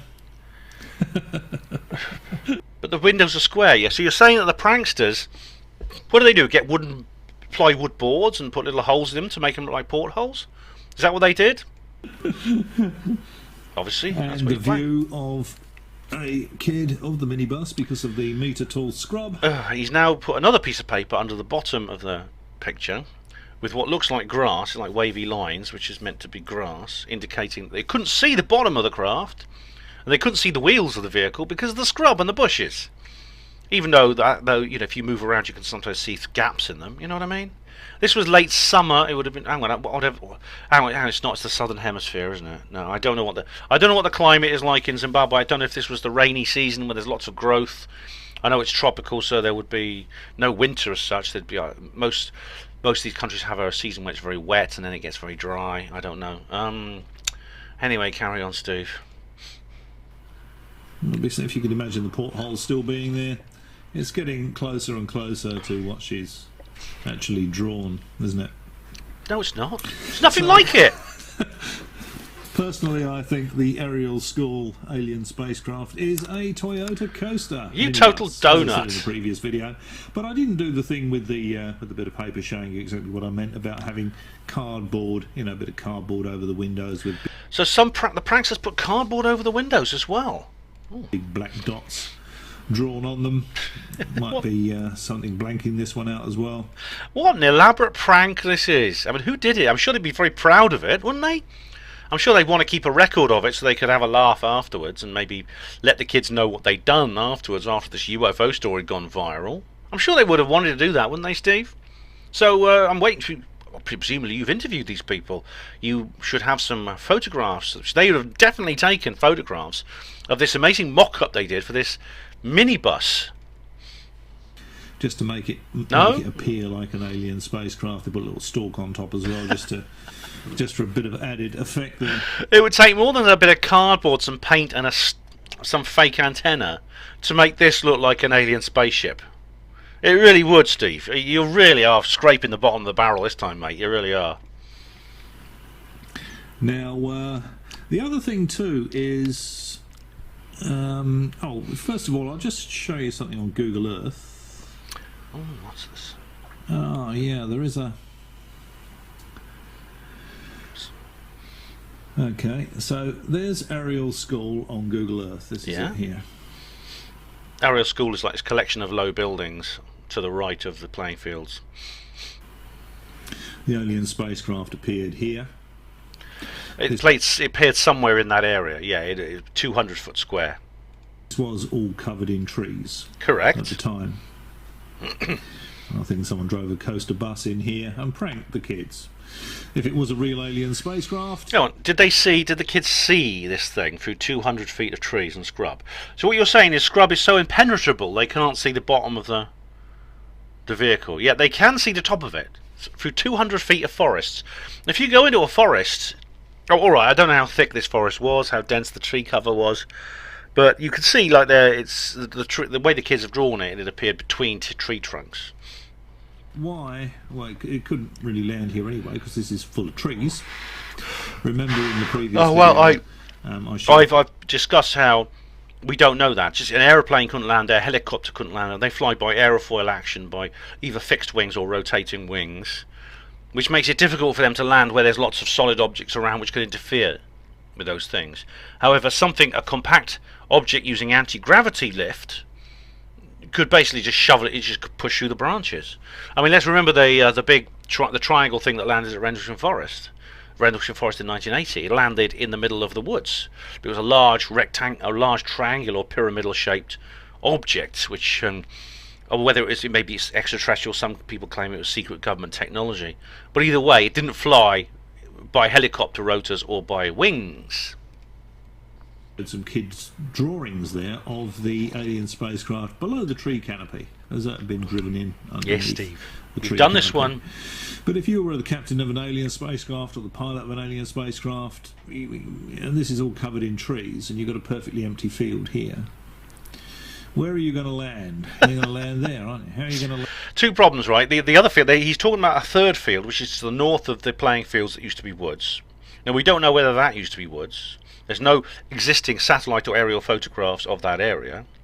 Secondly, I mean, maybe the captain, I don't know, like maybe he likes this captain, whoever he is, probably saw the woods and thought, oh, I'll put my crew through my paces. And they said something like something in Klingon or Romulan, or Borg. We must land in the woods because landing in the woods is a dish best served cold, or something like that. Something Star Trekky. And so they came down in the woods just to show off to the other aliens and what good pilots they were. Also, the captain could see how well the crew could perform under such a situation. I mean, there's all kinds of reasons I could come up with if I was exhibiting the same kind of chutzpah that you are. Land there, it's covered in trees. So I think without doubt they were pranked. It's a minibus. It's driven in. Without doubt. Okay, so it was a toy. Okay, right. Hang on. There's still 20 minutes to go. Interviews coming up with the pranksters. Photos of this made-up minibus. Steve may well be onto something here. We must give him a chance. So, Steve, let's see those photos. Let's see the photographs that the pranksters took. Let's listen to your phone conversations with these pranksters, shall we? Let's listen to the interview that you made when you travelled to Zimbabwe to talk to them and film them, shall we? Between the trees here. That's why it's shown in the kids' drawings as being below the beneath the tree canopy. And actually, if I just go to this is. He's returned to one of the pictures of the saucer, the more elongated saucer shaped between the trees. The bit that I should have. Which distinctly, incidentally, shows the craft hovering above the brush. You can see the artist here, the young boy or girl, has put the brush in as a green lines of drawing, coloured pencil, and the craft is distinctly above it. You can see underneath it. queued up previously. Tree trunk visible underneath it. I won't bother apologising for the poor editing, as all my videos are poorly edited. Don't worry, Steve, I don't have a problem with your editing. I have a problem with you rambling on and repeating yourself and repeating the same steaming pile, to quote you. But this is clearly shown. The alien space vehicle is clearly shown beneath the tree canopy. Yeah, you've done this one, Steve. See what I mean by repeating himself? The tree canopy. It's being driven in, and it's just parked in amongst the trees here. Well, this coaster, whatever it is, actually drove off the road and through the brush. It's a minibus. It's not a Land Rover. It can't go off road, I don't think. And don't know why I can't have an orange cursor. Why it has to be exactly the same as the background, I don't know. And there we have another kid's drawing. These are drawings from the kids at the time. Look at how close the trees are to the alien spacecraft. It hasn't obviously come in and landed. It's driven along the dirt road and parked up in the scrub. This is nuts. This is nuts. 200 feet away from the logs at the edge of the school.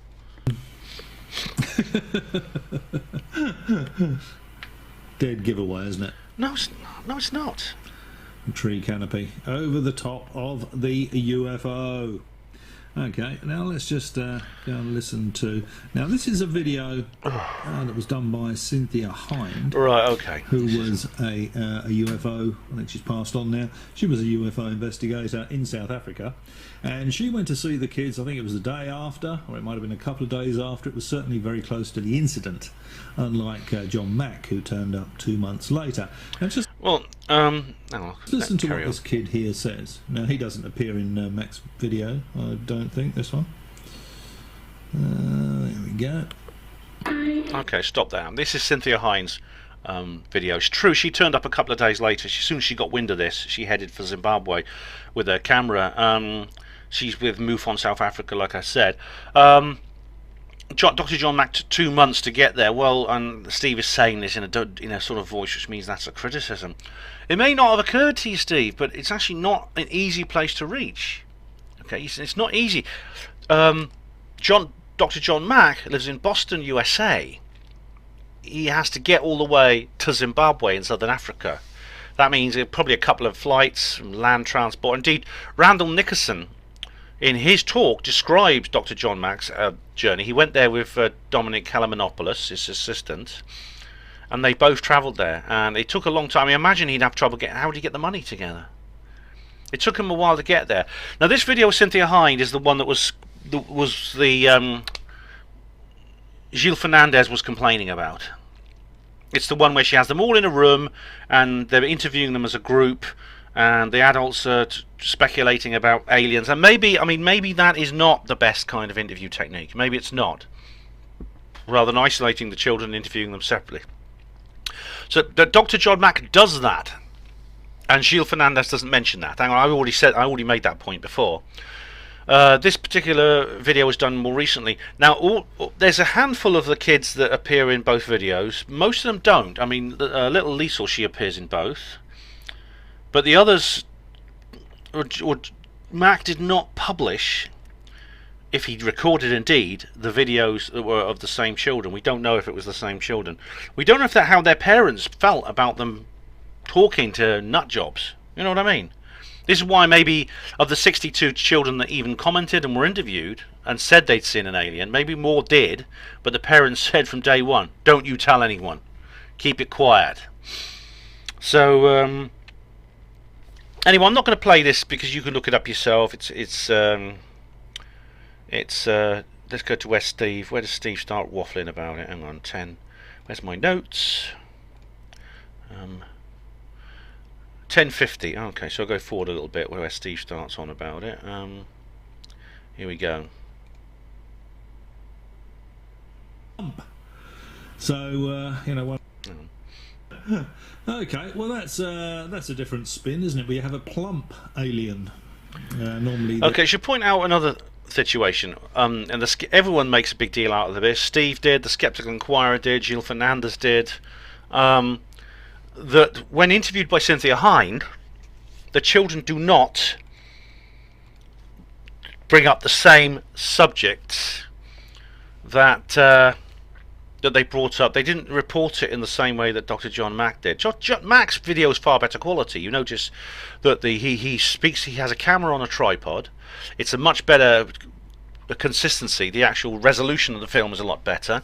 You can see Cynthia Hind is filmed on a handheld camera, probably an older videotape camera, and they're all in a group. Dr. John Mack talks to the children separately with a tripod-mounted camera, and the thing is, if you listen to the interview from Cynthia Hind, she handles it very differently than Dr. John Mack does. Not in the fact that it's just a group discussion, but also she doesn't ask the children, well, how did you feel, what was going through your head, at all. She asks them basic questions about what happened. The reason the children don't then start going on about environmental damage and things like that is probably because of that, because Cynthia's mission was very different to Dr. John Mack's. She was there to gather basic information about the incident. It was Dr. Mack and Dominique Kolomonopoulos who then went and asked the children more deeper questions, more subjective questions. How did you feel? And things like this. And this is when the children started saying, well, I felt very upset because I got these ideas from the alien that we're not taking care of the earth, there's too much pollution, there's animals dying, there's forests being cut down, etc., etc. Now again, that's because, now this is not because Dr. John Mack was leading them, bringing his own ideology into it, whatever that is. Again, citation needed, guys. Where does Dr. John Mack say that anywhere about what his own opinions are and the methodology by which he instilled them into the children? It's the fact that it's just the subject, the concept of how the children are feeling did not come up with Cynthia Hind. This is why the children probably never mentioned it. They probably never mentioned it. And again, Steve, you need to explain, if someone pranked them and they believe what they saw, then why is that? How does that affect your thesis? Because if they were pranked by a Toyota minibus and they got these ideas about environmental degradation, and then after that, months later, it came up to them, but it didn't at the time. How would the presence of a Toyota minibus give them these feelings 2 months later, but not beforehand? So that's a good point about that. So that's why I think the two interviews are very different. Now, I'm just going to go to the Ariel School website actually for a moment. Now we have here Ariel School 25th anniversary. It's been going for 25 years. It must have been quite new when it opened, and we aim to provide a solid, well-rounded educational foundation to our young pupils in a multicultural, co-educational school dedicated to the pursuit of excellence and the development of the whole individual. It has stores, what's that here? Sport, extracurricular tours. There's some images here. It hasn't. You see the new playing fields and the tennis courts. There's a swimming pool. Which, I mean, maybe it's this on Google Earth. It's actually the swimming pool associated with the school that you see. Maybe that's actually part of the school grounds as well. You see lots of children. The children are all black now. There's no white children at all. Which is probably what you'd expect, because, as I said, people have left that country in droves. Since 1980, bit by bit, they've been going away, and the white people are more likely to leave, partly because they tend to be richer than the black people. They tend to be more wealthy, and also they receive more abuse from the government because the Mugabe regime is racist. Well, Mugabe is dead now, thank goodness for that. Good riddance to him. I wonder, as Credo Mutwa would say, I wonder what Robert Mugabe is saying right now to Ngulu Ngulu, the Great Spirit. How is he explaining himself to there, is he? Yeah. So yeah, thanks to that horrible regime under Robert Mugabe, white people are treated like second-class citizens and are blamed for everything and called evil, Nazi, etc., etc. You know. Now the headmaster, interestingly, is this. No, the head's desk. Oh right, this is who's this? This is the headmistress. says has been at Ariel School since its inception in January 1991. So she's been at school since it started. I've seen pupils pass through the school in the last 27 years, and the motto is happiness through achievement. Right, there we are, and that is it doesn't say what her name is, but the teacher's been there ever since. There's all kinds of sports: cricket, tennis, swimming, hockey, netball, academic and cultural. You can learn all kinds of things. What we offer. Events calendar. I'm just going through the website. You can look this up yourself, and it's got the list of the various things for the school. So the Ariel School website does not mention the UFO event anywhere. It does not mention it anywhere. It just says here, Ariel Primary School, independent primary school, a member of the Conference of Heads of Independent Schools of Zimbabwe, goes up to grade 7, and that's it, and that's all it's. There's some pictures of happy smiling children having fun. Okay, so anyway, that's just an aside really, but I was curious to see if the school's website mentioned anything about their UFO event, and they don't. Maybe because maybe it's a bit of an embarrassment. I know that, but I know that in some civic roles, locations are only too happy and only too eager to exploit this interesting piece of their history for their own prosperity. Indeed, Roswell is a classic example. The Virginia now has an alien museum. Yeah, so there's quite a lot. Anyway, where was I? Let's go back to Steve and what he has to say. So here we go. 10:50 is next. Oh, it's 9:50. Sorry. They're extremely skinny, aren't they? Aliens that come to visit us. He's talking about the plump aliens. But this one was quite plump. Plump. Well, none of the children saying it. And skinny, plump. I mean, how? Give it to me in inches. Give it to me in pounds and ounces. What's your point, Steve? What's the difference between the two testimonies in this particular case? So one of the kids that's pranking the other kids is a little bit on the plump side. It's again. I'm waiting to hear evidence for this prank.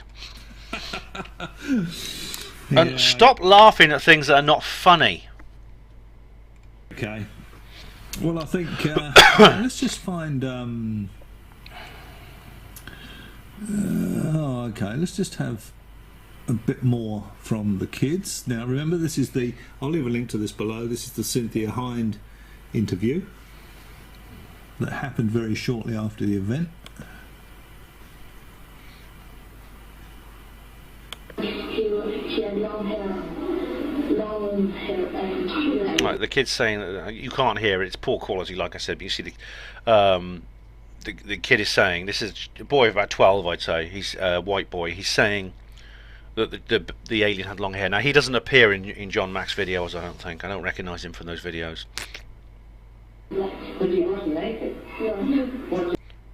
I'll just go forward. Did you see it land? And he said, yeah. Hang on. and I just saw flashes. Okay.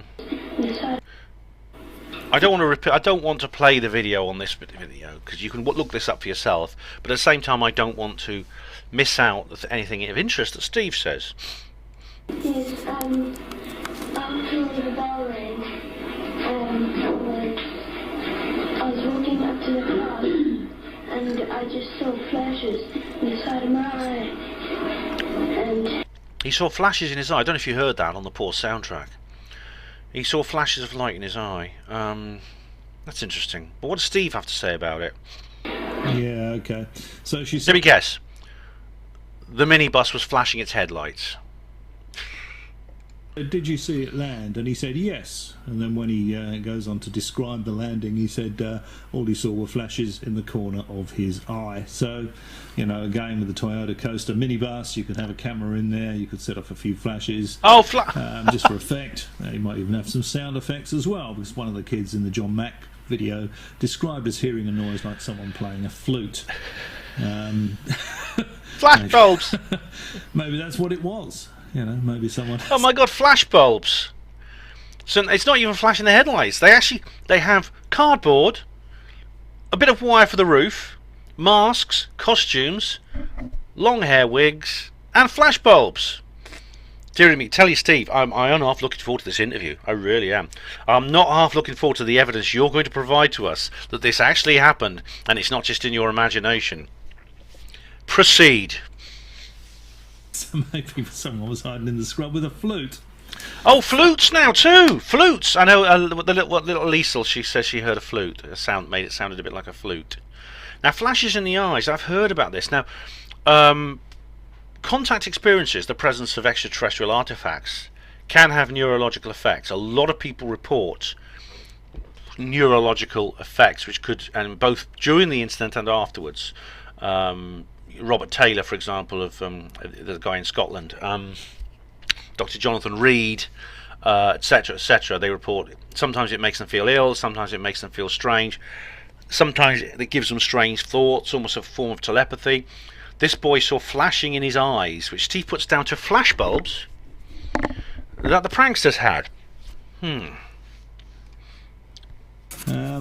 Yeah, I don't think as an alien visitation story, I don't think this holds up at all well.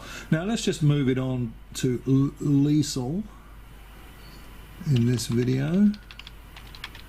Oh, there's that kid that was describing the eyes. I think we've seen that before. Well, might as well just see that again. When you say you have big eyes, show me with your hands the size compared They to were oval, kind of like that. Oval eyes, yeah. This is a young girl again. I think she is in John Mack's video, but the oval eyes again. Yeah. And could you see anything else on the face? No, I couldn't. All I could see was his hair, and when he turned. Yeah. Notice how Cynthia Hind is only asking them what happened. She's not asking them how they feel. She's not asking for their thoughts and feelings when they were in the presence of this alien. Dr. John Mack does that. And that is why, I'll say it again, that explains why the children don't bring it up in this interview. Notice all these kids are well-spoken kids. You know, the fees at Ariel School were quite expensive to send your kid there. So I think the the local kids have decided to prank the posh kids. It's is what's happened here. Yeah, where are these local kids, Steve? Give me their names. Interview them. Simple as that. There was a bit in the paper, I think, the day before, or a couple of days before, about you know, bright lights in the sky, you know, asteroid, meteor. Now that is true. I recall this distinctly. There was there's a wave of UFO sightings all right across southern Africa, Namibia, Botswana, Zimbabwe, Mozambique, South Africa, Lesotho. All these areas, which there was in the days leading up to this event, there was a large amount of UFO activity. Randall Nickerson talks about this. Someone else mentioned this. Definitely something strange was going on in the area. There was a flap on, and that may well be a connection with what these children saw. Although I've got a feeling Steve's going to make another connection.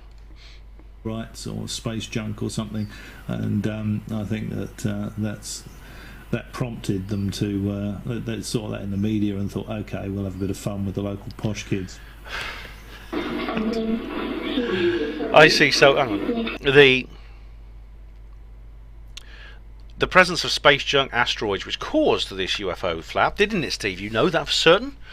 Inspired the local ruffians to make up some kind of alien thing, did it? You know this because you've spoken to them, of course, and we're going to hear from them very soon. It better be soon because there's only about 10 minutes of this video left. What did you think it was? Well, everybody was saying that there were UFOs and everything, so. Other people said they were UFOs. Yeah, and people were coming That's it, around yeah. telling. We were in the classroom and I ran out and I saw it. Although, bear in mind that some of the children never mentioned UFOs, they used the word tokoloshi, as I explained. They used the word, they described the creature as a tokoloshi, which is what you would expect from someone living in that area who had a very insular view of the world and was maybe not very familiar with cultures outside their own country. Which, again, that puts a kibosh on the idea that that they got this idea from UFO sightings. Well, this girl does mention UFOs. She's a young white girl Maybe the black children have a different view. He does interview black children as well as white. This time the school's pretty much 50-50 white and black. Now it's completely black, as I explained.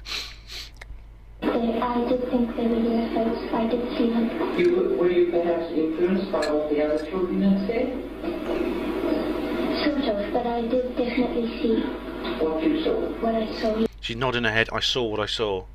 And Cynthia asked, were you influenced, do you think? And she said possibly. Maybe the UFO idea came to her just as an interpretation, though not inspiring what was seen. Yes. Do you also see? Yes. What is your name? Jonathan. Right, this girl does not appear in John Mack's video. She's an older girl, black, probably about 13 years old. I can't remember if she appears as an adult in the aerial phenomenon. Well, you haven't seen the aerial phenomenon film yet. None of us have. But maybe she will. I mean, I've seen the trailer. I've seen some interviews. Film that's going to come out as soon as they get some of your funds. What kind of snide comment is that, Steve? Get some of your funds. I mean, what are people supposed to produce movies on? Shirt buttons? And I know what you're implying. You're implying this is a big fraud, isn't it? You're implying it's a scam that we have to pay for. They want basically Nicholson wanted us to crowdfund this video for what purpose? You haven't seen the film yet. I hope you're not going to start giving any precognitive reviews. People are doing this about Capel Green. They're saying, "Oh, it's an awful film. It's promoting a fraud." Oh, it's not even been released yet. You haven't seen it. Do you remember I did that little clip, didn't I, of Jonathan Ross? I think it was in the last UFO disclosure video. Quite pleased with that little bit of comedy gold. But well, films need money. Now they want funds from us. Yeah. Well, when you go to the cinema, you buy a ticket. This is how movies pay. This is how movies pay for themselves, right? This is how films are made. They get paid. Because people go to the cinema, they pay money to watch them, or then they buy the DVDs afterwards, or they buy the download fees from Amazon and things like that. Now, if you, Steve, went into your local cinema and said, "I want to see that film," they'll say, "You're going to buy a ticket?" "No, I just want to see it." You try and walk in there. You'll be asked to leave very quickly. You buy a ticket if you want to see the film. If someone wants to crowdfund this film, and it's quite a high budget, I mean, it's got Dan Aykroyd. It's not a low budget film. I've seen the trailer. It costs money. It's not a crime. The Communist Party didn't take power in the night, for goodness sake. Oh, anyway, there's this teenage girl now he's interviewing.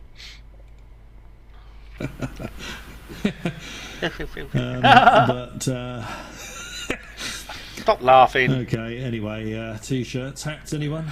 Oh. What's wrong with that? I've got a Capel Green t-shirt, Steve. Is that wrong? I paid for it. I saw something silver on the ground amongst the trees. Something silver on the ground amongst the trees. Right, so she saw it as well. Something silver among the ground amongst the trees. That's what the other children describe. What problem, Steve? And the person in black. And that's all. A person was wearing black. That's right. A lot of them describe it as wearing a black suit. Yeah. Well, we've got 10 minutes left in this movie now. Steve's obviously keeping the big reveal for the end when he brings out all the spectacular evidence of his minibus theory. But I tell you, Steve, you know what they say? Make 'em laugh, make 'em cry, but make 'em wait. And I'm waiting. You saw a person alongside the silver thing. Yeah. What did A person alongside the silver thing, yeah, wearing a black suit, yeah. the silver thing look like? It looked like a saucer, but the shape wasn't really round. Have you I didn't make that out. She's got a strong accent, this girl, and it's. Cynthia just wanted to know what she looked like. heard about UFOs before this? No. You did? So she hadn't heard about UFOs. Again, she's a black girl. She may well interpret this according to her own culture, and that to me makes her more credible, because it's not like they've seen this on some TV and thought, oh, I'll make this up, or they see some kind of minibus with flash lights and someone playing a flute and they think, I know, it's aliens.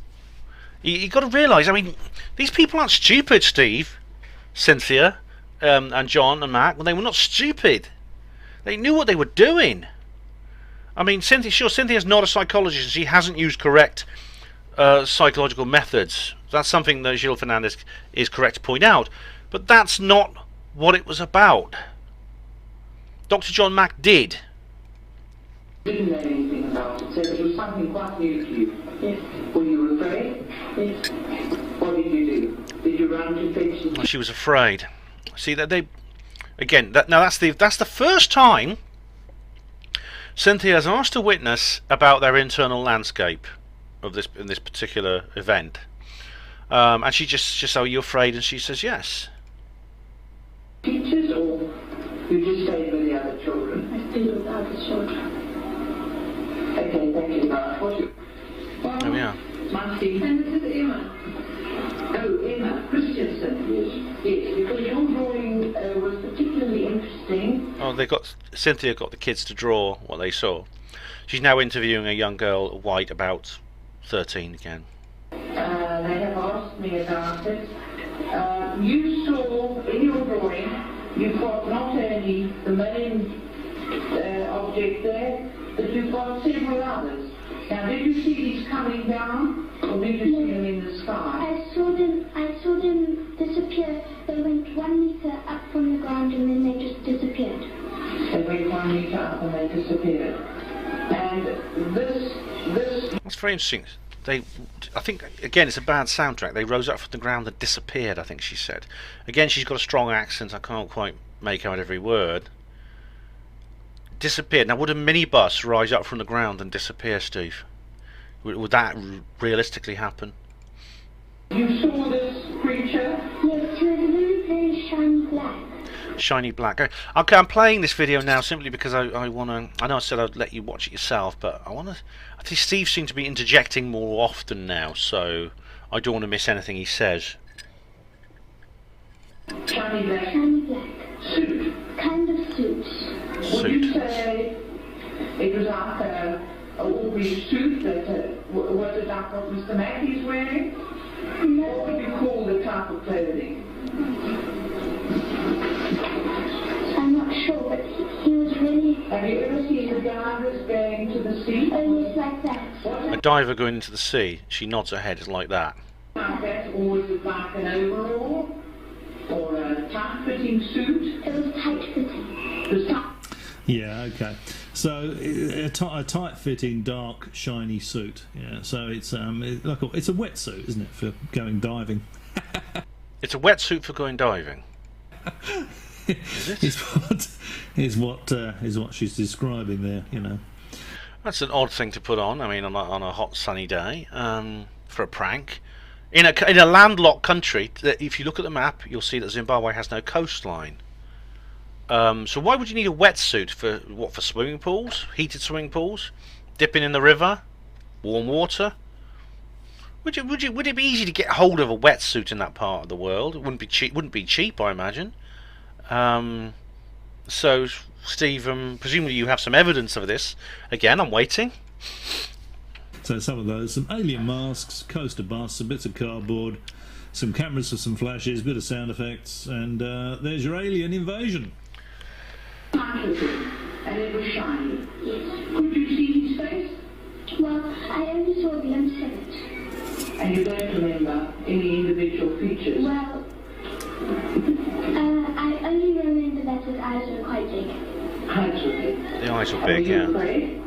I was a little afraid. What did you think it was? I don't know, I just thought it was some kind of alien from a Eyes are big. That is consistent among all the witness testimony. The large eyes, whether they're pointed upwards or pointed downwards, whether they have pupils or not, they are large eyes, which again is common of the. I've got to think this thing is a tall grey. That's my guess. It's one of the tall greys. UFOs. Yes. You watched on television. Yes. Do you think that influenced you? Or you weren't thinking about it? I wasn't thinking about it. Oh, she's now asking her I just thought about what she was thinking. it was some kind of alien from a different planet. I was asking her what she thinks it is. I see. You knew about the UFOs? Yes. She knew about You watched on UFOs. television. Yes. Do you think that influenced you? Or you weren't thinking about it? I was thinking about it. Okay. Thanks, Emma. And Lisa was out. Lisa was Now, this is Lisa, the girl who John Mack spends a lot of time interviewing. She's a very good witness. She is going to appear in the aerial phenomenon, because I've seen the trailer. She must be about 35 now. And what did you see? Well, I saw a silver thing. It was shaped. It was like lying down like this on the side, and I saw a black man. He was dressed in black. Oh, no, kid dressed in black again. And he had big eyes. Big eyes. Tell me with your hand how big the eyes They were. were shaped like something like that. What did you think it was? Well, I thought twice. I thought it was an alien, and then I thought maybe it was a garden or something. So she thought it was an alien, and then she thought it might be the gardener. Okay. You sure it was the guy? Oh, right. You thought it was an alien, and then you thought it was the gardener. Well, I'd like to look at the gardener. Thank you very much. Well, who knows? I mean, maybe the gardener's an odd-looking chap. I don't know. But his shrine was covered in black again. The big eyes. Now, Maybe the gardener's an alien. You never know. Maybe they employ aliens. note, no mention whatsoever from any of these kids about the ecological message. The aliens want us to look after the planet. It didn't come up in conversation, John. It didn't come up... Steve. It didn't come up in conversation. It came up in conversation with John Mack, not with Cynthia Hyde. The two interviews were very different. The trees are all going to fall down. Now, this is the Cynthia Hyde interview the day after, or within a couple of days of the event. Only the all this ecological stuff only appeared after John Mack appeared. Yeah. So if we go back to the John Mack video, where is she talking about the? I think it is. We're still waiting, Steve. Maybe because we don't look after the planet. Now this is the John E. Mack This is the same girl interview with the kids. This was 2 months later. talking to John Mack. Yeah. The area properly. And Lily, is this an idea that you have had before, that we don't look after the planet properly in the air, or did this idea come to you when you had this experience? That's not a leading question, is it? He's not leading her. He's asking her about her own feelings. He's not saying, "Oh, so do you think do you think it was this? Do you think it was that?" And putting it in, suggesting an interpretation to her. He's asking her just when she first had these feelings. When I had this experience. There you are. When she had the experience. And how did that idea come to you from this experience? This is a little hard, but try to be with me here, okay? How did this idea come to you when you had this experience? That's it. That's not a leading question, Steve, is it? In what way is he instilling his opinions, whatever they might be, and no one's ever found any reference to explain what those might be, into that girl's head? How's he putting that idea in her head? I mean, what methodology is he using here, Steve? Can you explain?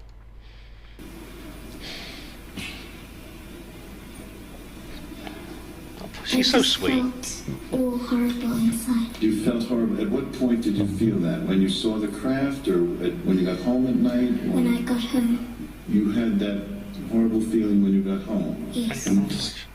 Yeah, okay.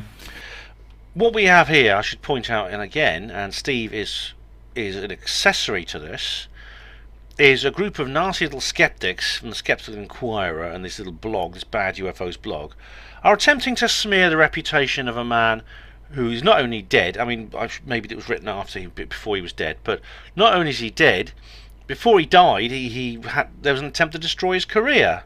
and they're accusing him without stating any of the methodology that he's done wrong, without subjecting it to any kind of debate, without letting other people such as Mary Rodwell and Denise David Williams, these other people, puts their side of the story across in support of him.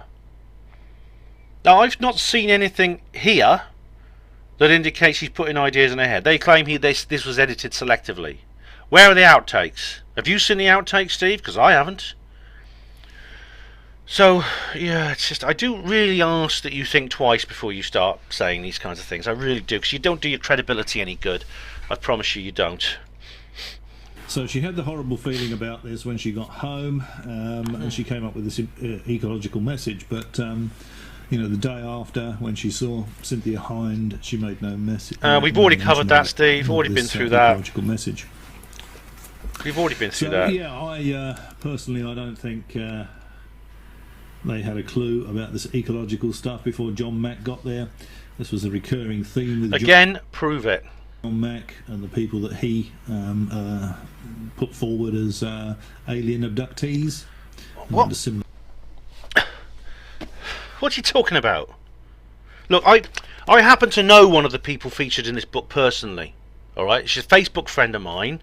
She's Roman Catholic. She smokes. She eats red meat. What do you mean, the kind of people he features as bloody...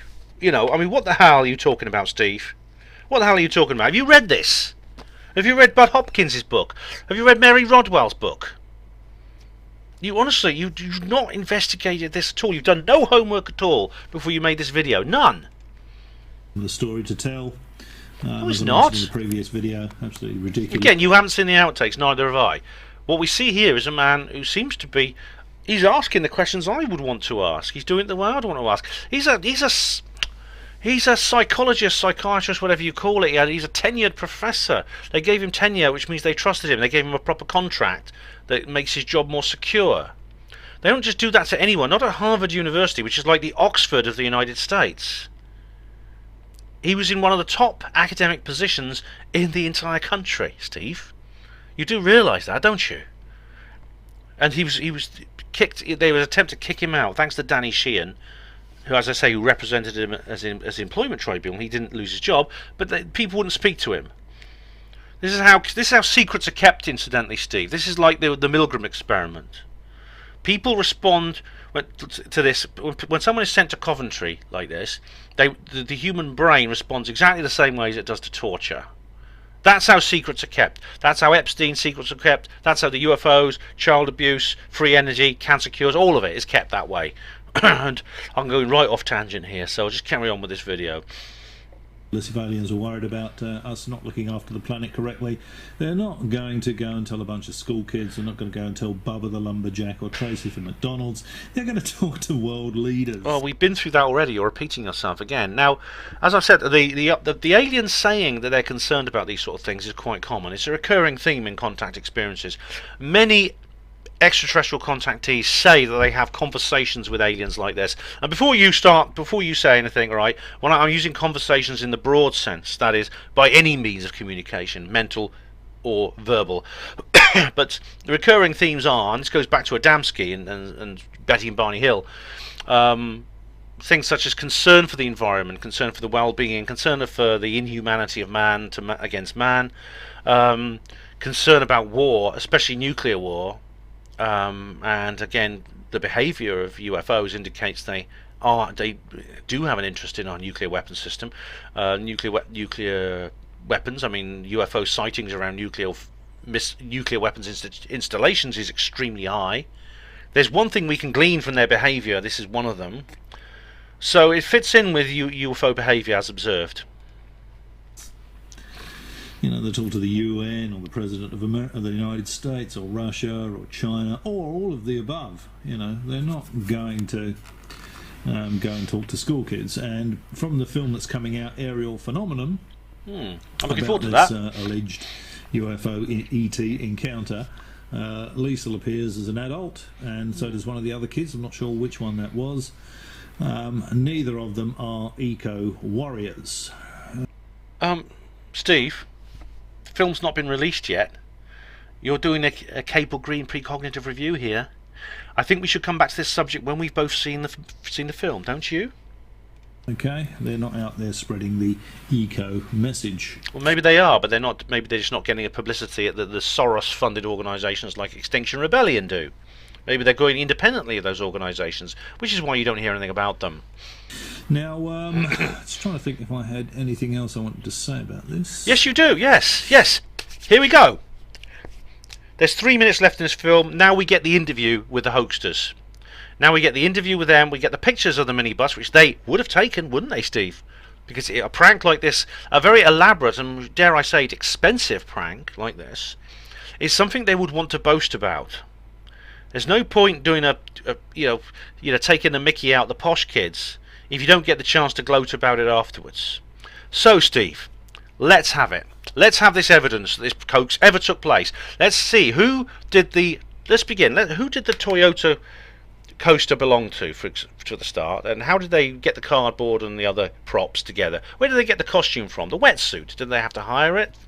Well, go on, give it to me. Because I've done a couple of clips and I've got to join them together, so I'll just go back to Ariel School again. I can't remember if I've mentioned this before. No minibus, Steve. Mention it again anyway. So there is Ariel School. Yeah, and the minibus is where? There are the school buildings. What's the name of the That guy was the driving? original existing playing field. Yeah. This was all trees. How many were there in the hoaxing team, Steve? When this incident took place, how many? The kids were looking into here. The alien spacecraft was in here. All right, yeah, it was a good among summary. The trees. Where did they live? Did they live locally? The kids or? drew the spacecraft as being below the tree canopy. Did they live locally? Okay. What? You're the pilot of an alien spacecraft. I think you're approaching this area from above. There's a nice clear field here. You're going to land there. How are you going to land here and somehow manoeuvre your spacecraft between Sorry, the my trees phone's making below noises. the tree canopy? Yeah, we've done this again. There's a track here. Drive your Toyota coaster minibus into the scrub. Okay, so what was it? John Davis, was he the leader? Was it a guy called John Davis? Did he steal a Toyota coaster from the local taxi company? Did he get his friends down the road in the less posh school to get some cardboard together? Let's have a look on the map. Yeah, I bet he lived here, didn't he? Did he live here in? Oh, I know, the Ruvenko Primary School. This is another school here. These kids here, it's a less well-off school. And these kids here, let's prank those posh kids. So John Davis got the Toyota coaster. He nicked it from the taxi company in Harare, who then noticed it was missing one day, and this kid had driven it away. And they got the cardboard together, did they, Steve? Is that what they did? And then they got the flute. The flute player must have come from. Let's have a look. The Dammerfalls Park Symphony Orchestra. This is a district next to the school. They have a flute player there. The flash bulbs. They probably got some Jessops in downtown Belvedere North, which is a district of Harare. Let's have a look. Yeah, Jessops, the camera store. Okay. It's all coming together now, Steve, isn't it? Right. Okay. So now all we need is the evidence from you that this took place. So please, could you give us that evidence? Because there's only a couple minutes left in this film. In fact, there's less than 2 minutes left in the film. So you need to start providing that evidence now. Someone playing a flute to attract some attention. Yeah, some camera flashes. And, camera flashes. Just prank the posh kids at Ariel School, and I think it's as simple as that. Really? So come on. Well, as always, where's the evidence? Struggled through this video all the way to here. Is that the end? If you wanted to look at this yourself, it's on Google Earth. If you just put in the search bar. Ariel School. Come on. Ariel School, Zimbabwe. It'll take you straight to it. Come on. There's the address. Okay, I don't think we're going to get any evidence here, Ruwa, chap. Sorry. Zimbabwe. Okay, we're down to the last minute of the video. You're going to have to rush through all this evidence, Steve. Have a look at it and see what you think. But that's what I think happened. That's what you think happened, did you? It's a far more likely scenario. Oh, okay, here we go. Right, here we go. From It's more part of likely. the galaxy to impart an eco message to school kids. Why only visit one school? You know. Well, they don't. They went to Well, isn't the Westall whole maybe as South well. Africa reporting these visits and these eco messages. Why not talk to the UN or world leaders? Why talk to a handful of school kids? Well, you don't know that. No one knows that. Telepathically. Remember, there wasn't a word spoken. Yeah, so. Okay, well that'll do, I think, as So far at the as end- the Ariel School ET encounter goes. As I said earlier, this should have been part of the previous video. Okay, there's a few seconds left on the video. I think we can safely say that's the end.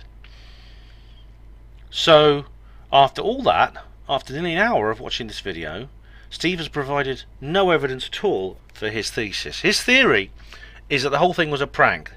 Some local toughs decided to get together using a Toyota Coaster minibus, very specific, the model, put some props on it to make it look like an alien flying saucer with some cardboard and a bit of wire, dress in a wetsuit and masks, and go and scare the bejesus out of the posh kids. Now, Steve has made this assertion without any evidence at all. None. He just says, well, which is more likely? Now, regular viewers will know where I'm going with this, because this is the exact fallacy that I brought up when it comes to, if you look at my list of skeptic fallacies. Do you remember that? It's near the beginning of my skeptic talk, the 4+ hour studio version from 2018, and indeed the 5th Truth Seekers Northeast lecture I gave, where I go into the skeptic movement and where it gets things wrong. And this is, I think this is slightly connected to the burden of evidence, the burden of proof fallacy. Right? Steve is saying, and this is where you get to if you take it to extremes. As I said, with the Occam's razor and burden of proof fallacy, when you say, well, which is more likely? Are there aliens coming down from Zeta Reticuli, and you present something which you consider more likely? Well, again, the problem with Occam's razor is you can only use it within known systems. So, for example, if your radio breaks down, try changing the batteries before you open it up and stick a screwdriver in and start fiddling with its innards. Because flat batteries are by far the most likely cause of a radio malfunctioning.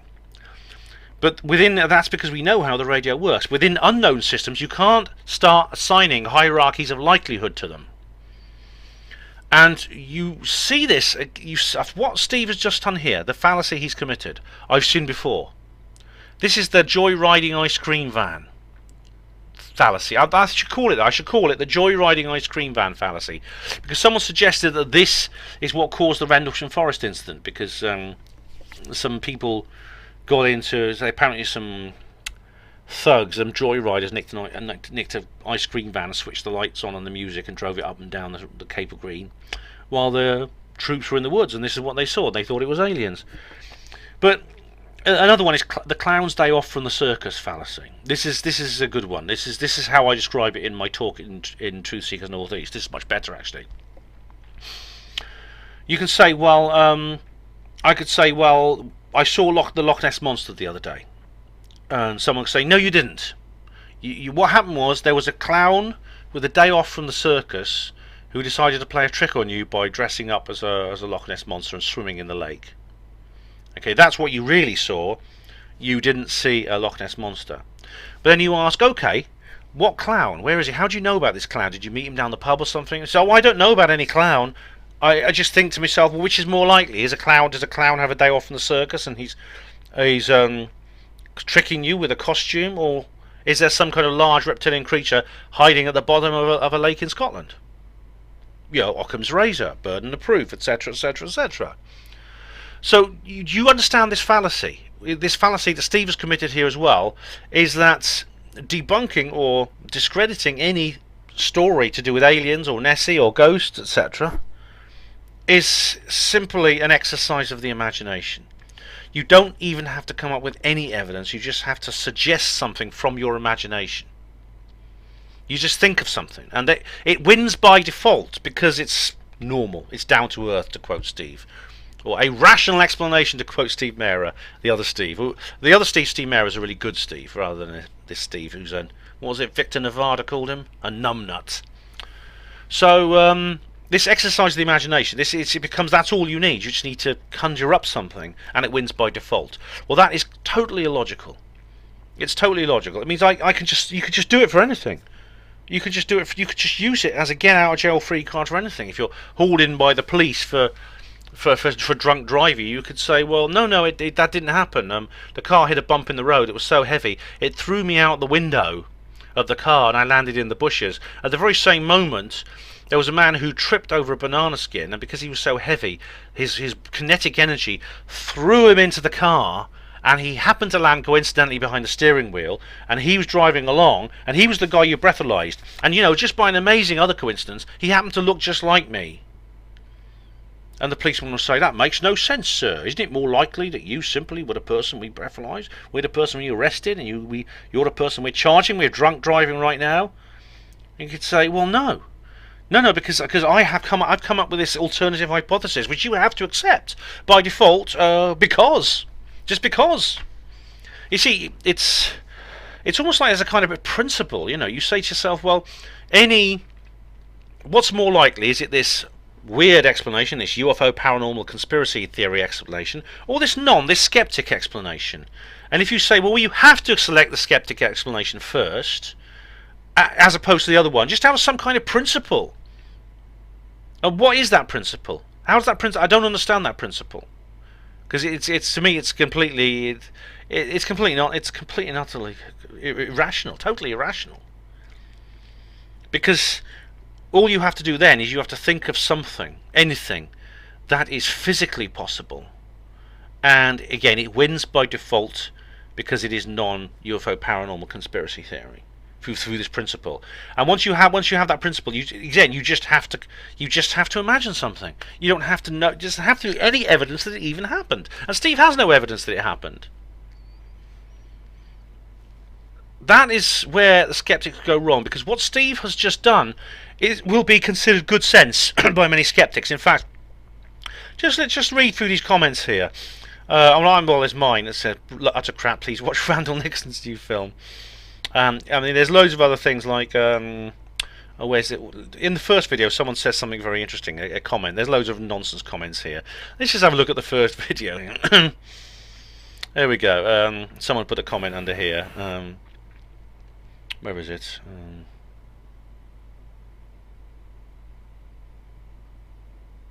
Here we go. Yeah, I remember reading about this way back. I think there may have been at least one similar sighting by the kids.